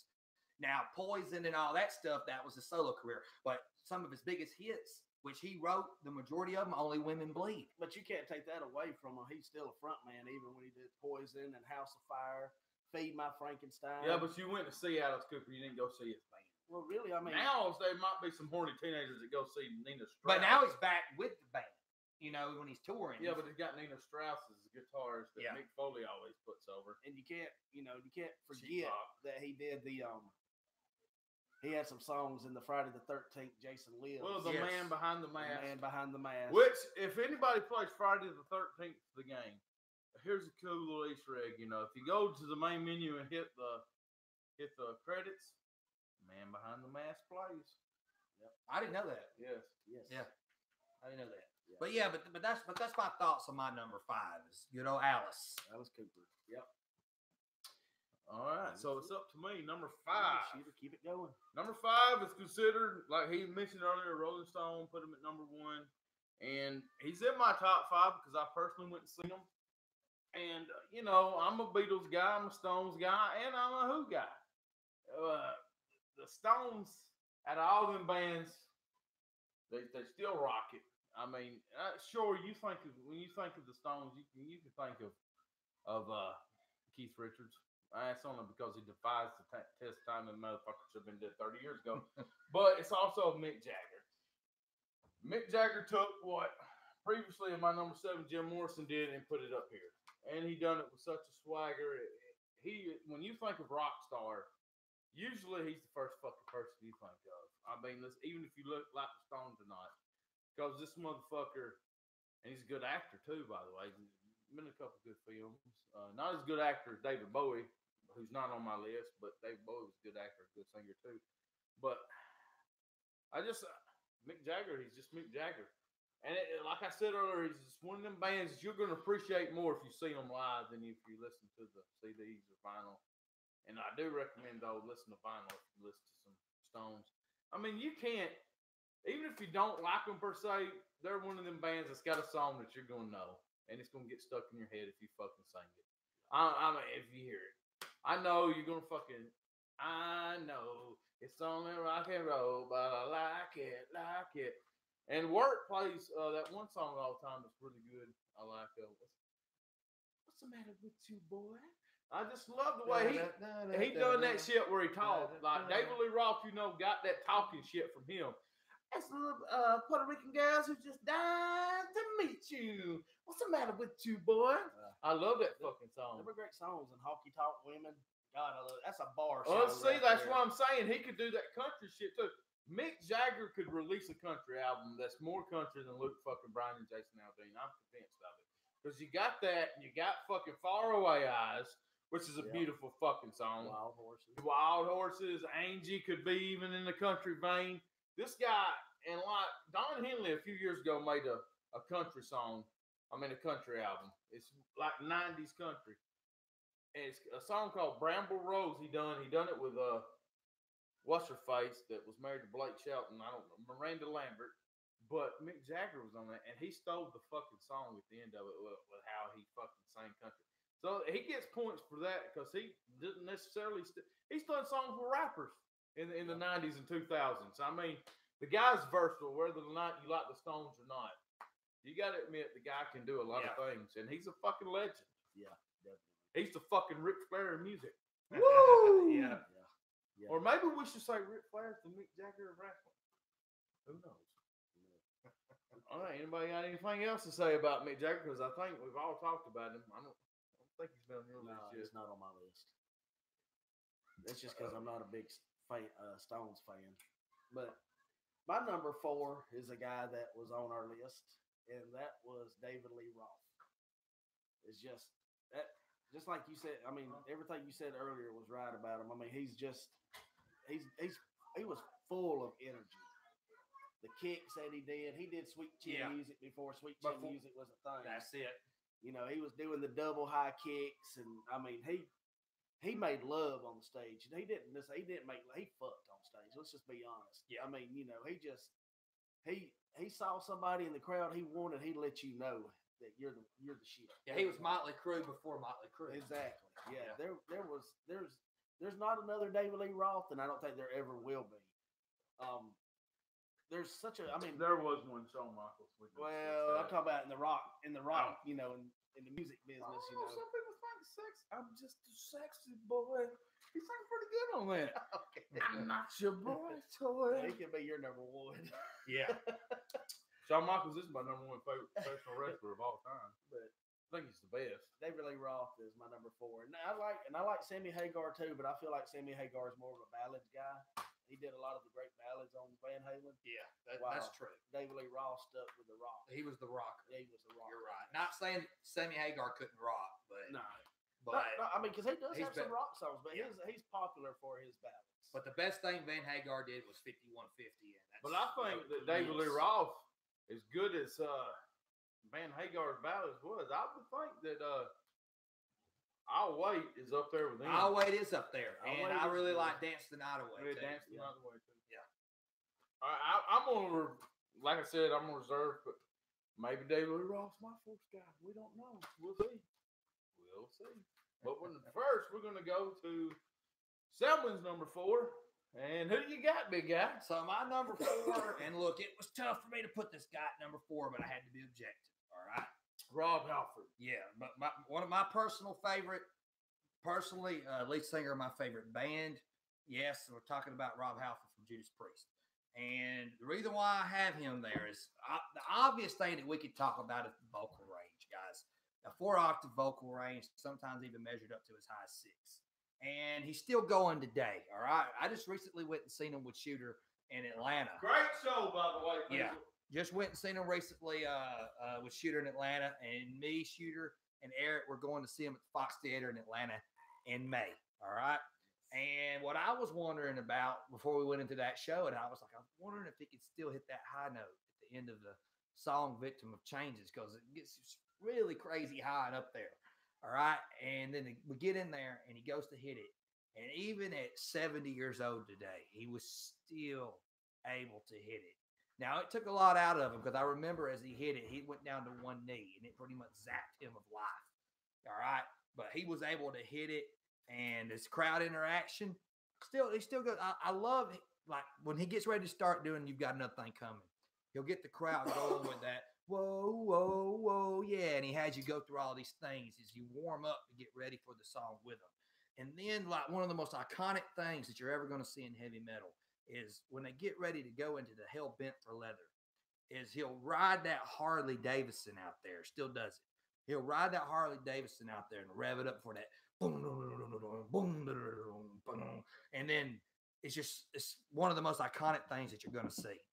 And I really love what the guitarist for Skid Row said, Sabo. David Sabo, I think his name is. When you listen to Hell Bent for Leather, and in the way that he would sing his lyrics, he'd be like, Hell Bent for Leather. It's like, hey, man, whatever you say, right on. You know what I mean? Because when he says it, it's like, oh, yeah, you got to believe it. He's hell bent for leather. And as Shooter touched on earlier when he put him in his number 6, he is not the self-proclaimed metal god. The fans call him the metal god, starting with his the release of British Steel in 1980, okay? And let's talk about how he was voted number 33 by AllMusic as not the greatest hard rock singer, but the greatest singer of rock, okay? Not just hard rock, but rock. Voted number 33 by AllMusic, all right? And he's taken his voice and he's adapted it to the times because his lower register has started to mature more as he's gotten older. But he has taken that lower register and he has tweaked it to now get away from, he can still hit his falsetto, but he has mastered this baritone that he uses in his music. And it really sounds great. And I mean, he's ventured into other subgenres of metal. He had the grunge stuff that he did with Fight. He had the industrial rock that he did with John 5 as the guitarist. And it was good shit. And let's just talk about also the look of what metal would become, okay? Ricky Rathman, y'all remember him. He was that guy that used to host Headbangers Ball. Did y'all watch Headbangers Ball? Yeah. All right, so Ricky Rathman, he said that if you looked up Judas Priest, if you thought about a comic book of a heavy metal band and what a heavy metal band should look like in a comic book, it would come up Judas Priest, because that's what, if they drew a heavy metal band in a comic book, that's what they would look at. You know what it looked like? You know where that look came from?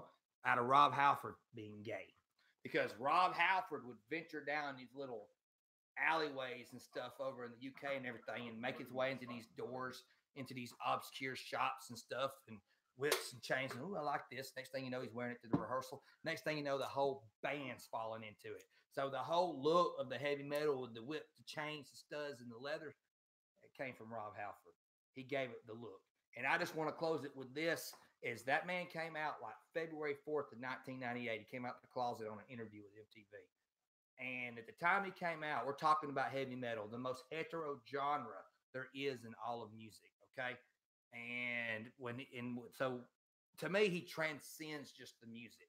He sent the message there that, you know, just like Lizzie Hale, the lead singer of Hellstorm, said that he doesn't realize the impact that he made on other people that's in that genre of music that was probably struggling with their sexuality like he was. And it is okay to, even in a genre such as that, it's okay to be yourself. It's okay not to be afraid of what other people judge about you. And here's the most iconic, the most coolest, the poster boy for heavy metal, the metal god himself coming out and doing that. And I don't think he realizes how inspiring he was for everybody else. But anyway, I'm sorry. I had to get off on that tirade. There's no way I could talk about Rob Halford. Well, we know who number one is in your heart. That's yes. The most you spend on it. Yeah. But like I want to add, because I didn't add earlier, that I feel that Judas Priest, and why he's on my list, another reason, it's because their music sucked with Marky Mark Ripper Owens. Sorry, it did. It just was in something I wasn't into. You could tell that it was a downgrade. It really was. It was a downgrade. He touched on. I loved too when I was when it first came out. I remember buying that album when it first came out. So, has anybody else got anything to add about Judas Priest? I don't think I left anything else that needs to be said. I didn't become a Judas Priest fan until I got around you, Aaron. And I didn't realize how good they actually were, how much they rock. My favorite album is Turbo, but that's an 80s album. You know, yeah. So of course it's, you know, I'm an 80s. He's an 80s guy. Yeah, I'm an 80s guy. I love 80s rock. And it just, and I think I heard it from either you or Shooter that was supposed to be like a soundtrack for Top Gun. Kind of like how AC/DC had the whole soundtrack, Maximum Overdrive. Yeah. That whole album was supposed to be Top Gun, but somehow they fell out. They couldn't reach agreements or something. But I could hear it though. I mean, if you think of Top Gun and you put that music with it, it would fit perfectly. Yes. But I think it worked out for the best. I mean, it did. They didn't need that, and no, they didn't. We certainly wouldn't have got to take my breath away. By Berlin. Yeah, by Berlin. Or with the boys. Or Danger Zone. Or Mighty Wings with, Cheap Trick. But, yeah, Judas rocks, and I can't wait to see them live in May. Well, as I said at number 4, when Eric was there, it's not the same. All right, well, I mentioned earlier where I had 3 guys from the 90s I was going to consider. So the one I put way up high, I mean, I'm going to touch on the other 2 that I didn't. So I picked this guy over the wrestling promoter, Christian, Billy Corgan. And if we had the most fascinating list of rock, he would definitely be up there because he just fascinates me, that guy. He's a wrestling promoter, big-time Christian, and he still fucking rocks out. And he does high, he does low. I mean, I thought he was a woman at first, but I mean, hell, I was pleasantly surprised. That's a dude singing. He's badass. He's got some of the best songs from the 90s. And I picked this guy over Scott Weiland. And the reason why I picked Eddie Vedder at number 4 is because he's very influential, just as much as fucking Nirvana. And they don't get the credit. Pearl Jam does not get the credit that they deserve about changing music into what it is now. Well, not what it is now, but what was to come, more real music. And they had that classic rock sound to them. So as you notice, I have a lot of classic rock on here. So, and Kurt Cobain played the guitar, and I didn't resonate well with Nirvana. So I think that Pearl Jam was just very influential.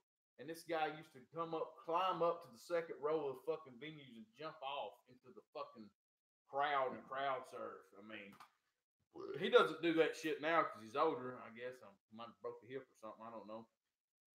But I mean, and I just think I personally connect more with Pearl Jam songs than a lot of the 90s bands anyway, because. Did he ever say Eddie Vedder? Yeah, I said Eddie Vedder. Oh. I did say Eddie Vedder. Yeah. I mean, if we're talking 90s band, we're talking about like cool ass fucking. I would put Mother Love Bone's Andrew Wood, and a lot of y'all like be like, who the fuck is Mother Love Bone? Well, that's Pearl Jam before Pearl Jam. This guy was like Chris Jericho. back in the day. He was the perfect merging of that sound. But we're talking about substantiability here. This guy is just fucking. He knows he banters with the crowd. It's like even when he does the solo shit, he talks with the crowd. It's kind of like going.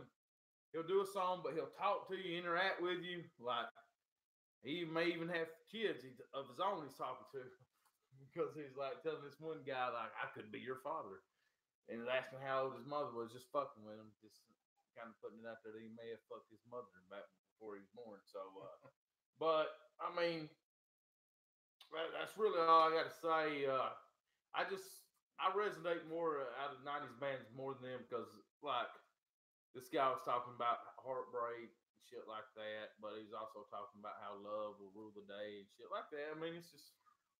And I wanted to put somebody '90s on here because '90s sometimes they don't get that front man because '90s was just all about togetherness, fucking taking over shit. But he kind of stood out in Pearl Jam. Anybody else got anything to say before we move to the top three? No, I mean I definitely prefer Pearl Jam over Nirvana. I know a lot of people ride Nirvana, but I definitely prefer Pearl Jam over Nirvana. Nirvana's, of course, the debut album is the classics, and I believe what was it, In Utero? Was that the name of the second album For Nirvana? Yeah, In Utero. Yeah. Really, maybe one good song? In Bloom. Two, maybe In Bloom, and they had that stupid song that Wayne's World made fun of, like talk about eating your cancer when it turned black. Right, and I mean, so you really don't know what they were going to do. I mean, of course, highly influential for a little bit of time they were around, but I just don't give them the props that everybody else does. So I definitely prefer Pearl Jam over them. All right, Eric. Moving on to your number four. I mean, number three. Number three. Top three, people. And my number three, I had to go over this numerous times. I've went and I've changed it to another person, and I kept coming back to this person that I just couldn't go away from them, and that is Chris Cornell from Soundgarden. Yeah. Oh, a '90s guy. See, I struggled with him myself. But I mean, he was just great. Soundgarden was awesome, and then he went with Audio Slave. I believe was that correct? Slave. Yeah.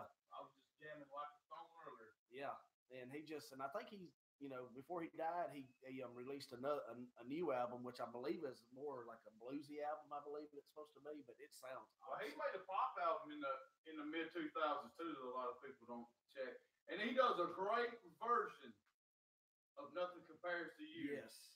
From Sirius XM. If you have not seen that, which I'm pretty sure you have, check it out. And he does a good Billie Jean too. Yes. The man can sing anything. Yeah, the man's got a great voice, and he's just awesome. I love listening to him sing. I can listen to him sing. I wish I could have seen him live, to be honest with you, just to see if how he is on stage is exactly how he is on his CDs. I can imagine because I listened to a lot of Howard Stern, and he went on Howard Stern a few times, and would just sing raw, no, just in the studio, just no music. He might play an acoustic guitar along with it, and I really do feel like the power in his voice and what he had, and his ability to sing anything, no matter what kind of music it was, no matter what genre, no matter if it was a song that was originally sung by a male or a female, he could sing it. Yeah, and not just sing it, but probably make it sound better than the original. Which it's hard to make songs sound better than the original when you hear it, because that's what you think of when you first hear the original. So if you really like the original a lot, it's really hard to top that. And it seems like every time I hear him start to sing something, it seems like no matter how good the original artist sung it sound, whatever the song may be, he always just seemed to make it sound better. Yeah, I definitely agree with that. Nothing Compares to You, Billie Jean. Him singing them two songs blew me away. I couldn't believe how good he sung them. Yeah. He didn't make my top 10, but definitely somebody that I thought about simply because of the power of his voice. Yes. And his voice. He didn't make my top 10 because I think while he has a powerful voice, he would be in my top three if we're talking top three lead singers or singers at all. It's just that he lacked the showmanship, but that's just the kind of person that he really was. And he's kind of withdrawn as a person in general because, I mean, we all know the end story to this. He committed suicide, so he was very depressed throughout his life. So that kind of, I hate to be that, but it really is, because when I think of lead men, I think of showmanship is a big part of it too, like kind of like a professional wrestler. So, but if we're going to do eventually, we're not going to do it anytime soon, but maybe a few months from now, we're going to do a top 10 singers in general, and he will be in my top 3. I'm going to tell you that right now. Yes, he can sing anything. Yes, anything. But yeah, that's my number 3 guy. All right, Selman, let's go to your top 3. So my number 3 is somebody that you really, you can't argue with him being in the top 10. I would say anybody could argue with this man being in anybody's top 10. You could tell me he's your number 1. You can't argue with him if they put him at number 1. Talking about Freddie Mercury. Whoa. Number 3. Spoiler alert, that's my number 3 as well. but Freddie Mercury in at my number 3. And I mean, do I really have to talk about the man's voice? I mean, you've probably seen the movie that just came out. I mean, it's just Australian scientists did research on him, okay, on his voice, listening, and what they found is something with his vocal cords, his anatomically made it to where he had this voice modulator frequency and was able to put this layering in his music that rivals that of operatic singers like Pavarotti. Now, keep that in mind. These guys are supposed to be world-class and at the top of their game. This guy had that capability. His voice modulating was on par with his classically trained operatic people. All right? Right now, we're just talking about his voice. The chunk of the songwriting, a lot of the songwriting from their biggest hits like Bohemian Rhapsody, Somebody to Love, We Are the Champions. Those songs right there were written entirely by Freddie Mercury. Entirely. So contributed heavily to some of the best ballads, not just in rock, but in music history, period, entirely written by him. And then he goes out there and he sings them the way that he sung them. And then just the flamboyant presence. You had to have this big, larger-than-life, flamboyant presence to be capable to take these larger-than-life anthems that Queen had and put them out there the way that he did. I mean, not to mention, like, to me, he's the first, like, I mean, I think of him as the first male singer that was the fucking diva, man. The diva of the rock. He wore out there. He was not afraid of the femininity. He showed it off. He embraced it. One of the best stories I ever heard about him was he was doing a live show, and there was this guy who was out in the audience, and he was like, "You fucking poof," which, is a derogatory term for a gay man. And he stops the middle of the show and tells everybody to get quiet. He says, "Say it again, darling." And wanted to hear it again. I mean, just awesome all the way. I take it from us way too soon. We was talking about Chris Cornell earlier, and if there's anybody who's pure singing capability, not just having a voice for a genre, but if there's anybody that that could sing, who has just the purity of the voice and anything that I want to put up there, it'd be him. And I mean, obviously his influences are felt today, not just music wise, but also in fashion sense. I mean, anything from Lady Gaga to Kurt Cobain. I mean, just like I said, just Elton John. Yeah, cannot have. He cannot be denied for the band now. Yeah, and he's so and he was so good that when Queen gets another lead singer, whether it be Paul Rodgers, Adam Lambert, they don't call that Queen because it's not Queen, because it's not Freddie Mercury. They say Queen with Paul Rodgers. Yeah. Queen with Adam Lambert. Because it's not Queen, because Freddie Mercury was. No, I will say Adam Lambert's pretty damn close. Yeah. But I'll hand it over to you now, Shooter, since me and you have he's the number same three. He's number 3. So there's nothing really I can add, but like this is one band that had one song, Bohemian Rhapsody, that was number 1 hit 20 years apart, thanks to Wayne's World. I mean, what can you say? I mean, he's a guy. He's one of them guys that took it up, like, and he's going to be number 1 on a lot of people's list. And I mean, yes, rightfully so. But guys I got above him are just personal.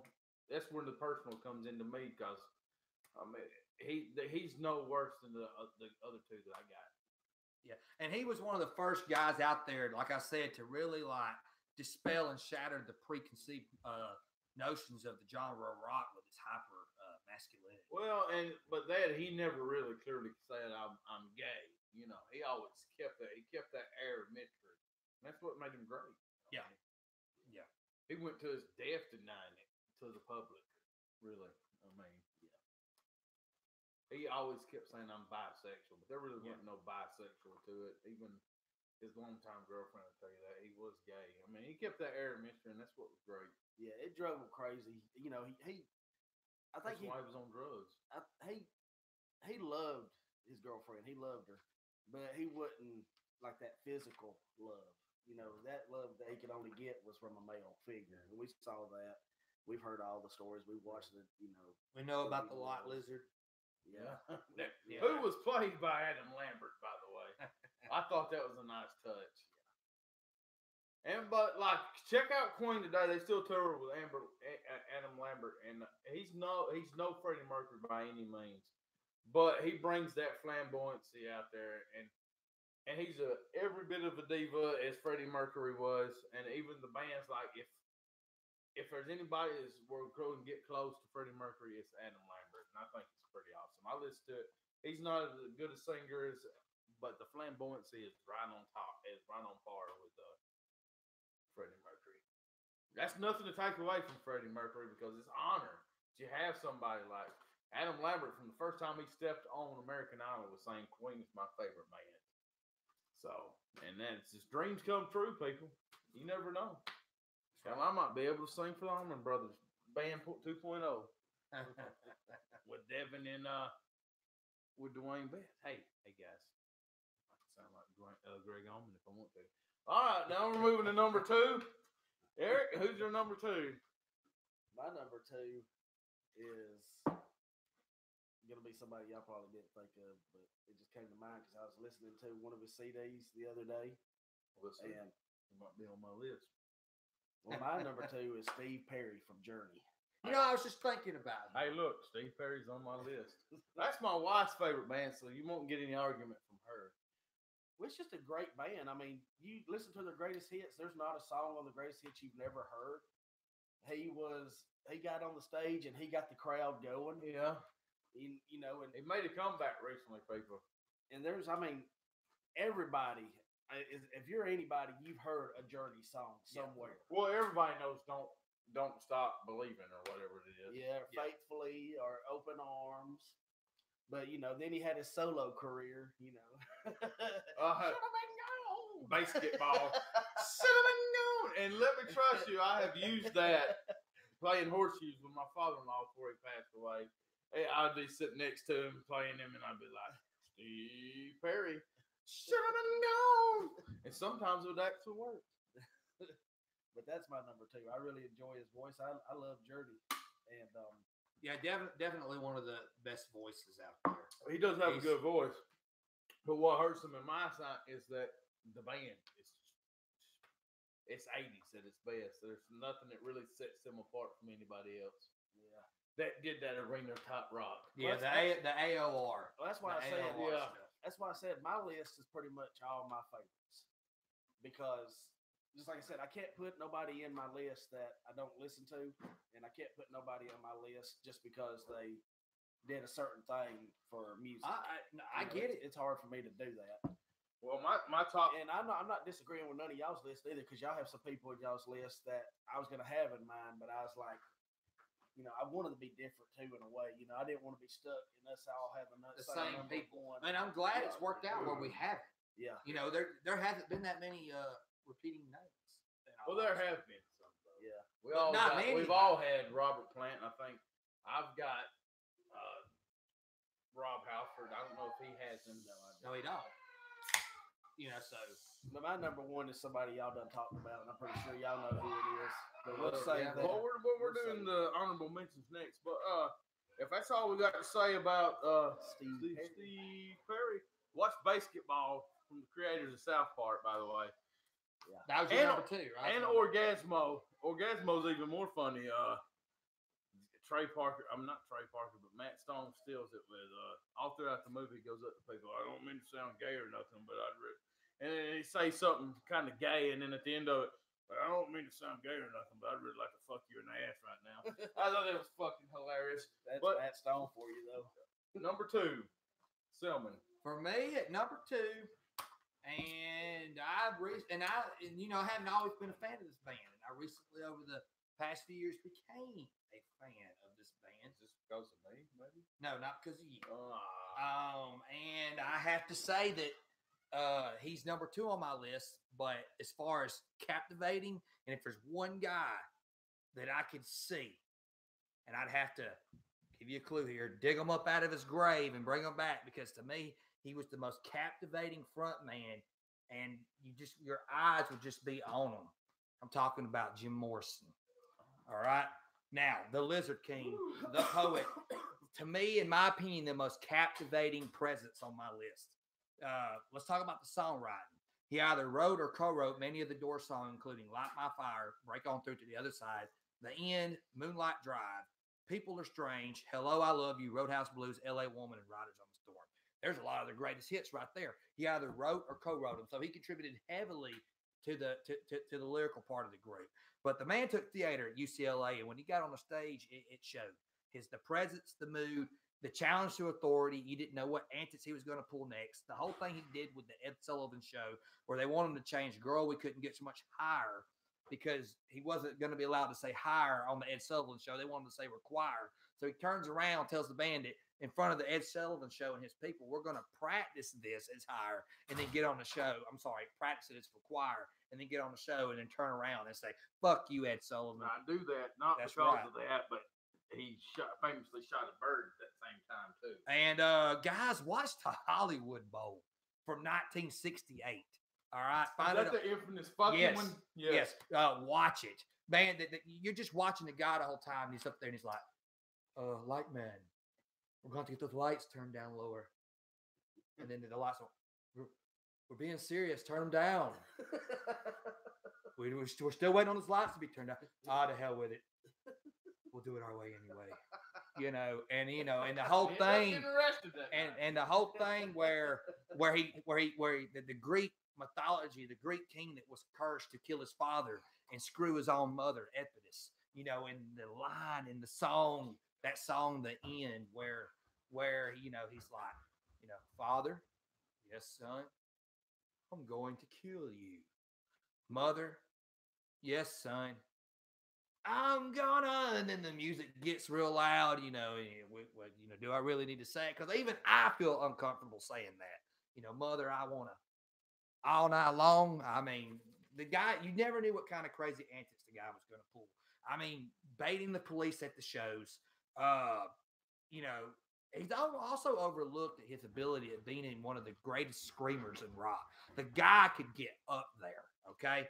The guy had a great scream. The guy had a great vocal range. And I just want to touch on that just even the slightest movements that he made naturally could be so theatrical. And I'll leave it on this point. One of the things that he did that's looked at and is so famous is, y'all know that when you watch that movie, The Doors, with Val Kilmer on it. I was going to say that. Check that out. Is that whole thing that it was taken from the Hollywood Bowl. The whole thing where Jim Morrison's like this, and he just kind of turns like this and looks away from the camera.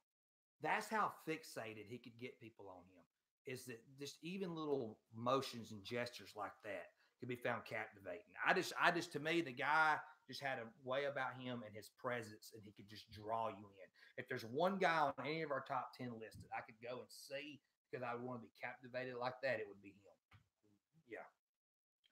I don't have anything to add to that because I've already touched on all of it. He's much farther down on my list, but he was the original frontman. You got to say that. That's Whether right. or not you like his music or not. All right. We're going to go to my number 2. And he's already been mentioned by both these guys. Pretty low on this guy's list, and I think number 5 for him. And if this was my favorite list, he would definitely be number 1. And that's Roger fucking Daltrey. And I want to tell you why, because we've already touched on most of this. But I went in 1997 with one of my other best friends, Tandy Turner. I went to go to see a concert at the Lakewood. It was Lakewood then. It was turned into Abrams Amphitheater and something else now. I went to go see Driving and Fucking Crying. Driving and Crying was the opening band. I was a huge mark for 80s music, huge mark for Driving and Crying. They're a Georgia band, so of course I would love Driving and Crying. I knew who the Who was. Didn't really pay attention to them. They done the Quadrophenia album that night, and if you listen to the Quadrophenia album, there's probably 2, maybe 3 songs off that's played on the radio, but not played as much as "Who Are You" and "My Generation" and all that. And I mean, that's "Can You See the Real Me," 515, and "Love Rain on Me." But when I seen this, and at the time they were in their mid 50s, and I'm sitting there, I'm seeing Roger Daltrey do the whole thing he talked about, throwing it up in the air, catching it. And I seen Roger Daltrey do that fucking shit where he does the windmill, which he created too. And like they had a dancing to Elvis on stage. Fucking dude drove a motorcycle on stage, which I seen Rob Halford do too. But like it was like a movie inside this Quadrophenia. And they done this Quadrophenia, and it was so fucking. And this was the first concert that I went to that I seen. Like it was like we work at Lowe's, so they always use the word diverse. I seen black guys, I seen young kids, I seen old people, I seen a Kenny Rogers lookalike with the Union Jack shirt on. So I seen the British. But me and Tandy both came out of that fucking Who fans. Now they did come do an encore of like all the songs you knew, but like at this time I had seen a bunch of bands. I had just recently the year before went and seen Bush, and I had seen Metallica. And in my mind, these guys, Metallica was probably at this time they were in their 30s. Bush was probably still in their 20s. I thought these fucking bunch of fucking 50-year-old wankers blew them 2 fucking bands out of the fucking water. Is the way I mean, because they ran away, and then I looked at, and they're still today, from 2 years ago, I've seen online reviews that these 2 are still going around, fucking running around like nothing. And then when I got into it, I got into their discography, and like we touched on it before with "Love Rain on Me," but there's a bunch of songs with Roger Daltrey that fucking make me think that he's the actual voice of God. And then I was watching that movie on Netflix, the one with Danny McBride and Thanos in it, where they're hunting. Yeah. And there's a song, it's a hard life. I had never heard that song before, but it was a Roger Daltrey solo song. And I was like, God damn, man. I was drunk and listened to that shit with the headphones. And I was like, it's a hard life. I had to stop the movie, which I was totally into, in the middle of the fucking movie, go listen to the whole fucking song. And then I found another song that's in my rotation now. So, like, if I had a personal, he would be my favorite because it's just Roger Daltrey, man. He hit the highs, the lows, and he's just very underrated too. So that's all I can really say about Roger Daltrey. And another Ed Sullivan show. It's a story, not really Roger Daltrey, but it was Keith Moon, the drummer, that is trying to outdo the Doors, and so. I know what you're talking about. Keith Moon put a fucking C4 explosive or something like that in his kick drum. So when he hit it, it blew up.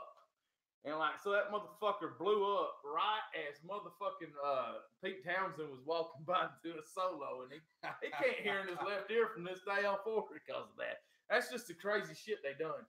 And other band members were on drugs, but Roger Daltrey was just naturally fucking crazy. He never done drugs or drank. He just liked to fight. And go look up a story on NBC where he about beat up fucking Pete Townsend. That was a hilarious story. But now we're going to move on. Before we hit our number one, I told these guys, I don't know if they done it, but to get 3 honorable mentions and a brief explanation, because we're going into Marvel movie territory here, 2 hours and 8 minutes. Hell, we might go into Endgame. No. All right, Eric, start with your 3 honorable mentions and tell us why they didn't make your list. Well, these 3 didn't make my list. It was just close, and but one of them I can give you pretty good reason. My first honorable mention is Alice Cooper. Great voice, great act. Just like you said, a lot of people now they thrive to be like him, they imitate him, but nobody can ever be him. he just didn't make my top 10 though because of his voice though. Well, Yeah. but see, and just I figured that he might because you're such a horror movie fan. Yeah. So I figured that might be what puts him in there. But yeah, a voice suited for the genre, but not a great voice. Yeah. I loved his music. I Willie love Nelson voice. But it's just his. I just can't listen to him every day if I wanted to. It's just something I had to be in the mood to hear. Right. My number 2 guy is Kevin Cronin from REO Speedway. That's a good one. He's a folk singer. He actually started off as a folk singer, but they're not really rock to me. They're all ballads. Their same thing as Journey to me. Yeah, well, in a way they It's are, better but than Journey to me. I feel like his voice ain't as good as Steve Perry's though, and that's the reason why. I love his voice. He's but got I a good agree- I voice. agree Don't with get me Ryan wrong, there. but I just don't think he don't make me feel them songs like Steve Perry makes me feel the Journey songs. And my number 3 honorable mention, and I hate to say this because this is one of my favorite bands of all time. It's Joe Elliott. And the reason Joe Elliott didn't make my top 10 is because let's be honest, it's not his voice.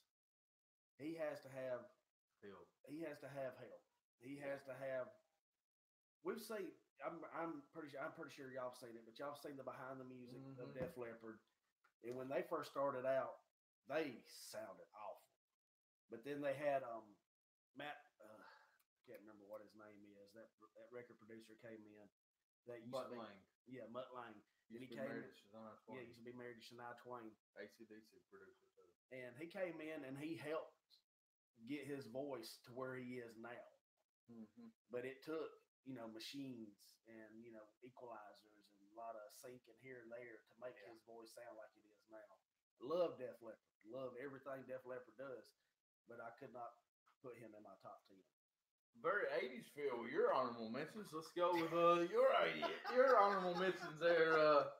Selman, I wouldn't expect anything other than that from Eric.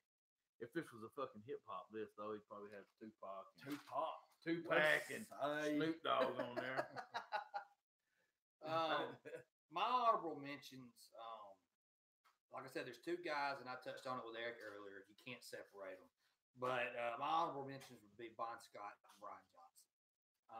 And there's no really specific reason why they're not on there. It's just because they deserve to be on there. It's just that there's only 10 spots.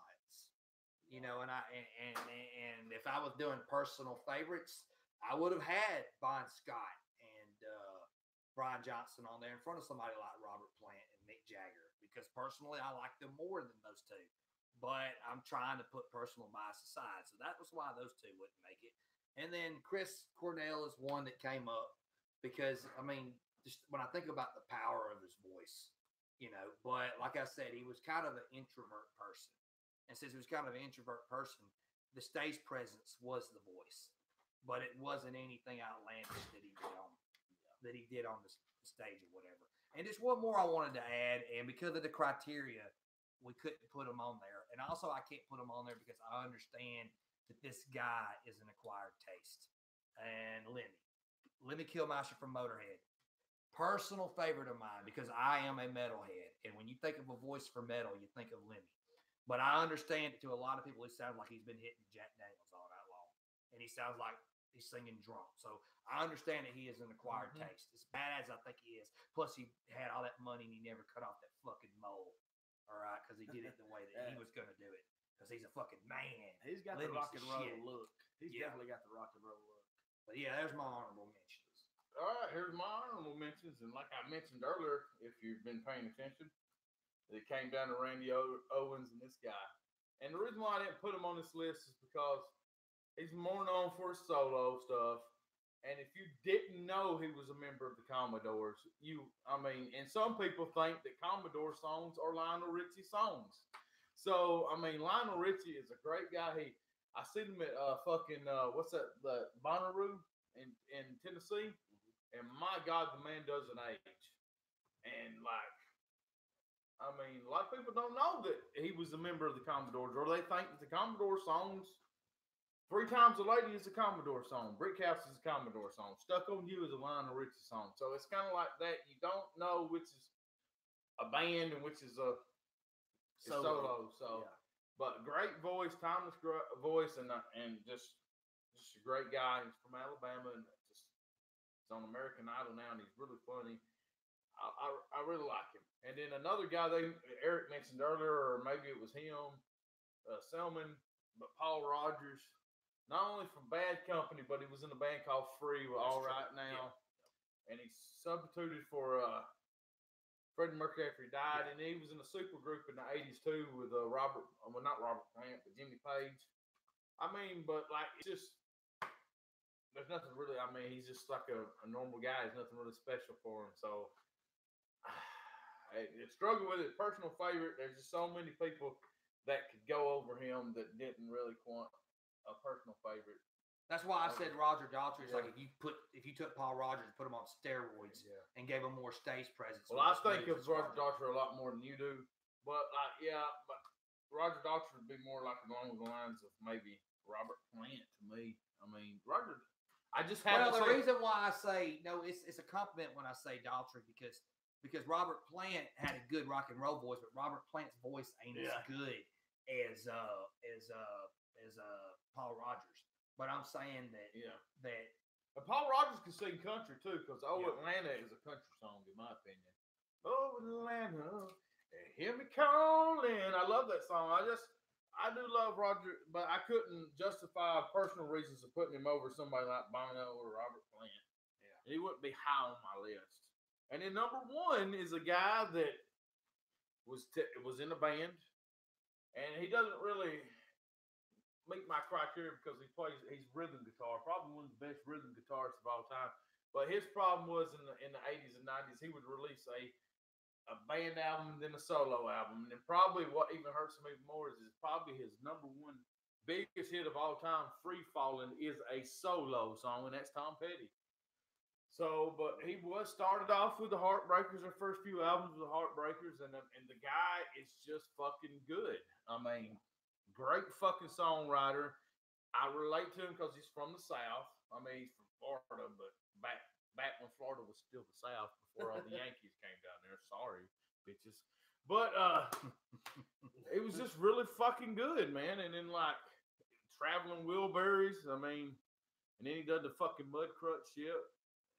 And he's just fucking good. And then he's another guy that makes 2017 was a hard time for me, a hard year, because I lost three of my favorite fucking singers that year: Greg Allman, Tom Petty, and Chris Cornell, and then Chester Bennington.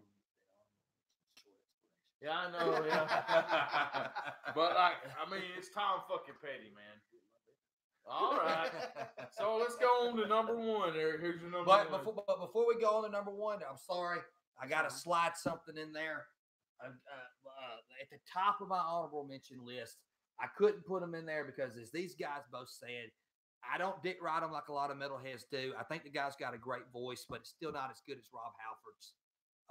But I just got to say, I've got the tattoo there, the Iron Maiden tattoo. I got to put Bruce Dickinson on there, but I couldn't put Bruce Dickinson on. I could not put Bruce Dickinson on there. He's not even the most famous Bruce Dickinson. As much as I love Bruce Dickinson. Bruce Dickinson is, because sometimes my Pat's legs on what?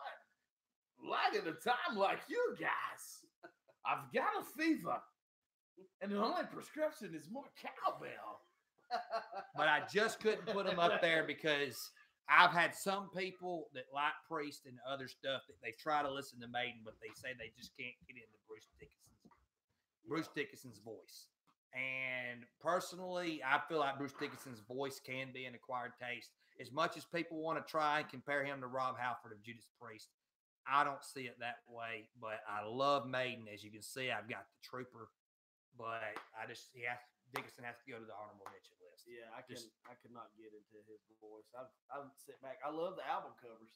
They're awesome. God, they got some of the greatest rock album covers I've ever seen. But I could not get into his voice. But he is definitely on a lot of people's top list. Yes, along with Dave Mustaine from Megadeth. Right, with another acquired taste. Yeah, which I personally like. Yeah, another honorable mention is Willie Nelson. I'm just kidding. But anyway, but yes, we are getting into as Jeremy touched on earlier, Avengers. We're starting to get towards Avengers in-game runtime. So let's So go to let's- number one, Eric. My number one is exactly who y'all figured it was going to be. It was already Who, y'all's Rob top five. Thomas of Metropole 20? You know it. Chad Kroger. Rob Thomas. He just had a voice. No, I'm joking. My number one is without a doubt the greatest singer in history, in my opinion, and that's Freddie Mercury. It's just the man was a legend. It's just what can you not say? Yeah. We haven't already said it. Exactly. And I tried to hold my tongue, but y'all said everything that I wanted to say. Yes. Yeah. I The, mean- the persona, Yeah. the stage antics, the power and the passion. When Dr. Selman had to bring scientific facts into it. Well, he was he knew what he wanted and he got it. He went for it. He took chances, Yes. even if it didn't matter what anybody thought. He went for it and he got it. Yes. And yeah, his lifestyle was questionable. A lot of people would But he praise was him about his unapologetic lifestyle. about it, Yeah, he you did. know. I mean, it's his life. You know, Yeah. he had the right to live his life how he wanted to live his life. It led to his death, but hey, you know, that's rock and roll. You know, sex, drugs, and rock and roll. That's what they say about it. And he Yeah. lived that lifestyle. And I love how even on his just about close to on his deathbed, he was in there in the studio just about close to his last days. Yeah, well, I Recording mean, music, just facing death. Yeah, If I well- could face death with half the nutsack that he faced it with, I'll go out with dignity. he didn't even say he had AIDS to the day before he died. Right. You know, that's how far he held on to it. And he actually sung a song with an opera singer, and he could actually get into the highs that the opera singer could get into Yes. with his voice, which Yes. was Probably unreal. even higher. He's been like he showed a list like where he's the top guy. Yeah. Yeah. Like Yeah. vocal range, octaves. You'll see some people sit there and say, well, you know, like Mariah Carey got high and stuff like Well, that. they do. Women typically go higher than men. Like Yeah. so that even makes him even more of a special case because it's usually women. Women, like when you go octave forward, women, 75% of them are women that go that high. And he went octave 5. Yeah. Okay, so he's better than 25% of women and 75% of. I'm 70. There ain't nothing you can't say about the greatness of Freddie Mercury. He'll be a legend. Oh yeah. That's Yeah. why he's one of the guys. He Forever. makes all 3 of our lists. Yes. You know. But that's Yeah. my number one, fellas. All Yeah. right, Selman. My number one is going to be controversial. Y'all are not going to agree with it. It's probably something metal. This is Staff. this is Scott Stapp of Creed. this is going to be controversial. That's why I went on ahead and How many more Jeremy times you got gonna his- tell us it's going to be controversial? y'all will not agree with it. Just spit it out there, Eric. Just spit it out. But yeah, Just Scott. today, Jimmy. But Scott Stepp of Creed. The way that he sung With higher arms wide and open. the dick gargling and no, He took it to No, a new level. no. On a serious note, my Bob number Dylan may have created it, but he took it to a new level. but no, I just messing around. Seriously though, my number one all time greatest frontman is Ronnie James Dio. And I'll tell This you, is from a metal guy, so no, I'm forget not metal. surprised. Listen, never have I seen a vocalist besides maybe Lemmy Kilmister whose voice was better tailor-made for the genre of music that he was in. He is the epitome of what a metal vocalist should sound like. The passion in every breath and every syllable of lyric. Just look at Holy Diver and just listen to how he says, "Ride the tiger." You can see his stripes, but you know he's clean. Just every enunciation of it, the passion, the feeling there. Okay, just a great lyricist. Just look at what the meaning of Holy Diver is. It's about a savior like Christ from here on earth that goes to all these different worlds and places, and he takes the holy dive to save that civilization and then moves on to another one. And they're saying, "No, you're our savior. You can't go." There's some deep shit. Just look up the meaning to it on YouTube of Holy Diver. I mean, even in the 60s, he had a high registry before he left us that never started to leave him. Usually in the high 60s, when you get to that in the late 60s, early 60s, even 50s for most singers, when they start to get up to that age, the registry starts to leave him. Never happened with him. It never happened. He did not have to adapt his voice because it never wavered. He was also the one that invented the signature metal thing. This right here, the horns, come out of his grandmother's gypsy background because it was the Moloik. You would do this, and the point of it was it warded off evil spirits. So if you felt like you had evil vibes or evil spirits, you do this, and the Malloy would ward them away. That was him. He gave that to us, okay? And honestly, he arguably gave us the best song of each band that he was in. Just hear me out. You replace a legend like Ozzy Osbourne. You just can't replace Ozzy, right? But if you haven't heard it, go to Black Sabbath discography and listen to a song called Heaven and Hell. Arguably the best Black Sabbath song in their entire discography. So what I'm trying to say is that the most best, talented, and best sung song of Black Sabbath wasn't even by Ozzy. It was by Ronnie James Dio. Then turn around and go to freaking Rainbow. Their best song, Man on the Silver Mountain, sung by Ronnie James Dio. Okay, and then of course we all know Stone Cold. And then of course he sung all the Dio stuff, of course, right? And remember, he had an amazing range, but it wasn't just the range; it was the power. It was the power in his voice that was unrivaled. And tell me, like when he was in the Pick of Destiny, and Meatloaf comes in there, and he's all over JB about don't listen to rock, and then he slams the door and he says you need to pray, and he prays to Dio, little JB, little Jack, that prays to Dio. And then tell me they didn't just make that movie so much better when he broke into about how you need to go to Hollywood and all that. All right. I mean, I'm sorry. I just, as much as I love Rob Halford and as much as they call Rob Halford the metal god, and I'm not saying I disagree with it, there will never be a better voice for that music. And then this stage presence. The man invented power metal. Power metal was him. He was the first one that he would get on that stage, and his presence and his presentation of the music and his voice. And you would be out in the crowd, and you would leave this earth and go into a plane of wizards and dragons and all that Lord of the Rings Hobbit shit in a world of metal. Okay, power metal. That was him. That was Ronnie James Dio. The man. Well, I agree with a lot of what you said, but this has got to be more of a personal choice for you, because I just don't see James Dio being that great in classic rock or country or transitioning his own genre. So, I mean, while I do like James Dio. No, he started a genre. Yeah, but I'd have to disagree. But I mean, you're a metal guy, so this is the most metal thing that you can do is make a metal guy number one. And I'm not the only one that feels this way. And you're emphasizing on the high notes, but like high notes is not what sells me on the singer. Not just his range, but he had the power. Yeah, power. I like the lower, more earthly sounding guys. That's why Greg Allman is always going to be my number one singer, not front man. So that's not the answer to what I'm looking here, but he's good. They made a hologram out of him. And I do like Rainbow in the Dark. That's one of my favorite songs, but yeah, I can see a metal guy saying Dio. Yeah. Do you have anything to say about Dio? And I have to disagree with you, because I like War Pigs better than Heaven and Hell, and I like Stone Cold better than not Stone Cold, but that first fucking hit they had with the other guy that was before Dio. Since You've Been Gone. Since You've Been Gone. I like that song. All right, number one. It's been on his list, and it's Diamond David Lee Roth. And my criteria for this, and why he's number one, stage presence, no one better.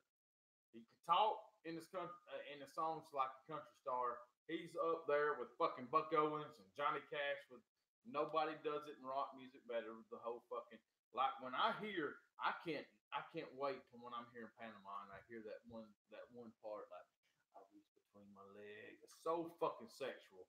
And I mean, I'm not gay or anything, but it makes me want to go fuck my wife when I hear that. Okay, I'm sorry. There you go. You know what to put on YouTube, Jessica. When you're horny, Jessica, just put on Panama. Well, I didn't say your whole Christian name. Did I want to say that? Okay. Like he did me earlier. Well, anybody who knows your name. Okay. But another thing, he's gender bending. Like Ice Cream Man sounded like it was fucking from the 50s. He did do Pretty Woman. He did Beautiful Girls. Like, today, probably what hurt him in his thing is he went from doing sweet chin music to sweet shin music. Yes. But it's still fucking impressive for a 60-year-old guy. The guy never done drugs. He lived the rock and roll lifestyle without doing the drugs. He's one of the smartest men in rock and roll. He saved his money. He owns 2 companies now. He owns a company for outdoor guys who's like selling outdoor shit, and then tattoos. A tattoo cream to keep your tattoos where they don't look like where it goes from a heart to an old lady's ass when you're 80. All right, and then I mean, just what can I say? And I'm going to back this up, and Jessica is my witness, my wife, that we were listening to Ozzy Speaks the other week, and he was like talking about, and I'm going to tell you my Ozzy, okay? And he was talking about, because Van Halen's first tour, European tour, was with Ozzy. And the guy, his friend, who was his friend? You know, it's probably his name. I can't remember his name, but well, he asked the question, "What did you think?" Because they was doing covers. This is how Van Halen covered, because they done 2 covers for Van Halen, 1 cover for everybody else.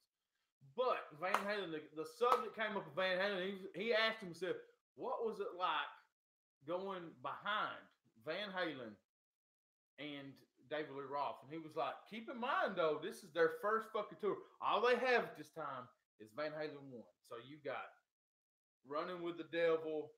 All that shit, the first album. There's no, like, 84 ain't out, so Jump. They're just fucking came out. And like, Ozzy was like, let me tell you what, how you go. It was like going, it was playing at the bloody God. That's what he said. He said is Jehovah came down and played. Going behind David Lee Roth and Van Halen was like playing behind God. There was nothing he could do to top it. He said the crowd was so fucking spent, like the Ultimate Warrior, when he ran down there, he could only do a fucking 5-minute match. That's what he was saying. The crowd was fucking spent. And he said the life of the band was sucked out when David Lee Roth left. That Van Hagar made them like, you couldn't differentiate them from anything else on the radio. That's Ozzy's words. It's like the spirit of the band left when David Lee Roth went. And I just, like, if you want to be a front man with charisma and captivation and just like being an awesome fucking dude, you just look no further than David Lee Roth. He's not my favorite by any means, because I've already said it. It's fucking Roger Daltrey. But like, he's there, man.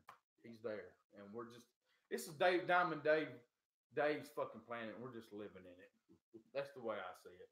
And they're supposed to be going on tour this year, so go fucking see him, man.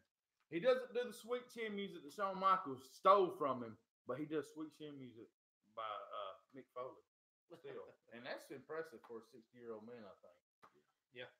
So, I mean, if y'all don't have anything else to say about it, I tell you what impresses me more than anything on any of our top 10s, and what the biggest shocker of the night is, and it ain't my number 1 or Ronnie James Dio, is that I didn't think that we would go 2.5 hours on this. Well, I kind of figured we might have. We're going in. But we are giving top 10s for 3 different. We're in Infinity War level right here, and we're trying not to get the end game because we're just really. But I mean, you know, but I will say this.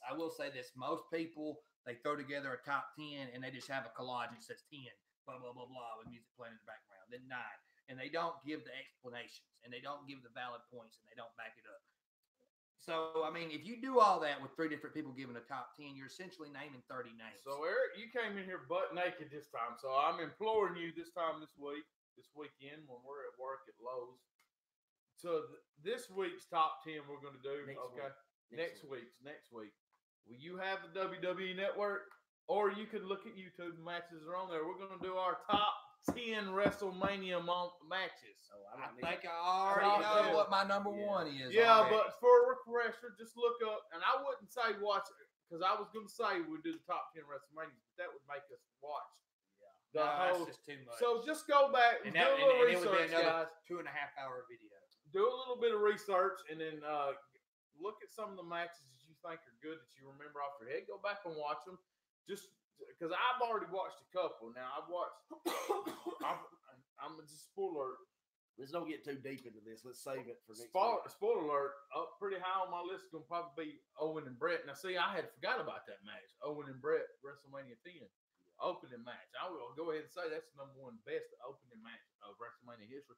But other than that, now, this may change. We're going to talk about something about WrestleMania 35.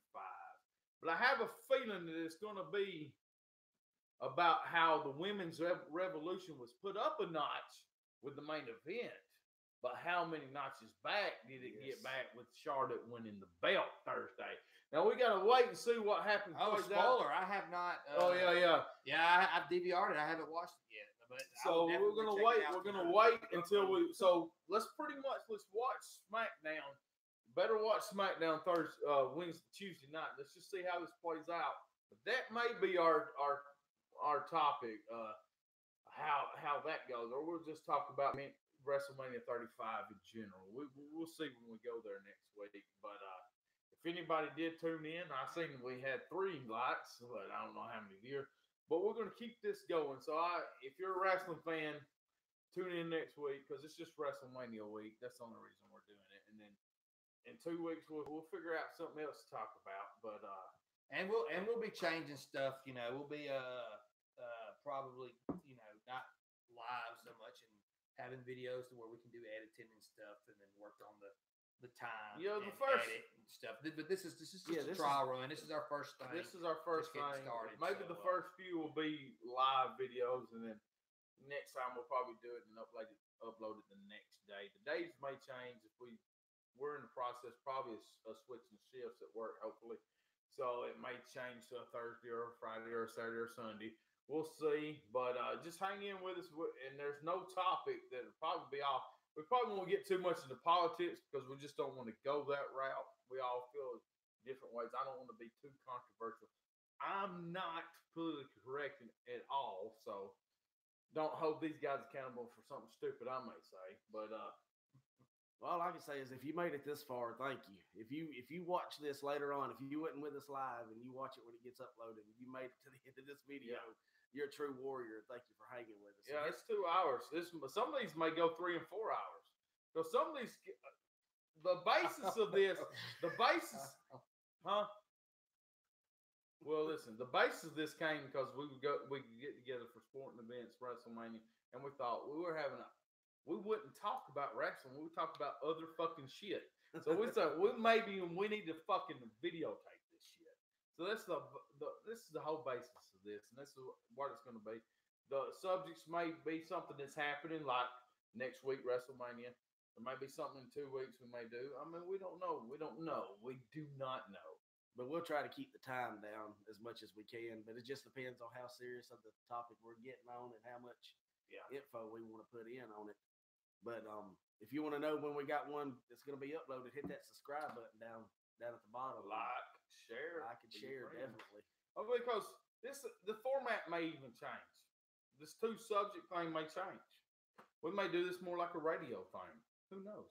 Yeah. I've done a couple voices already. I'm the man of 1,000 voices. So with that said, remember this. Batman. Next week, turn into the next Bat Channel on the same Bat time for your glorious blog. Huh? That was shitty, wasn't it? Hit in. Oh, it's not over.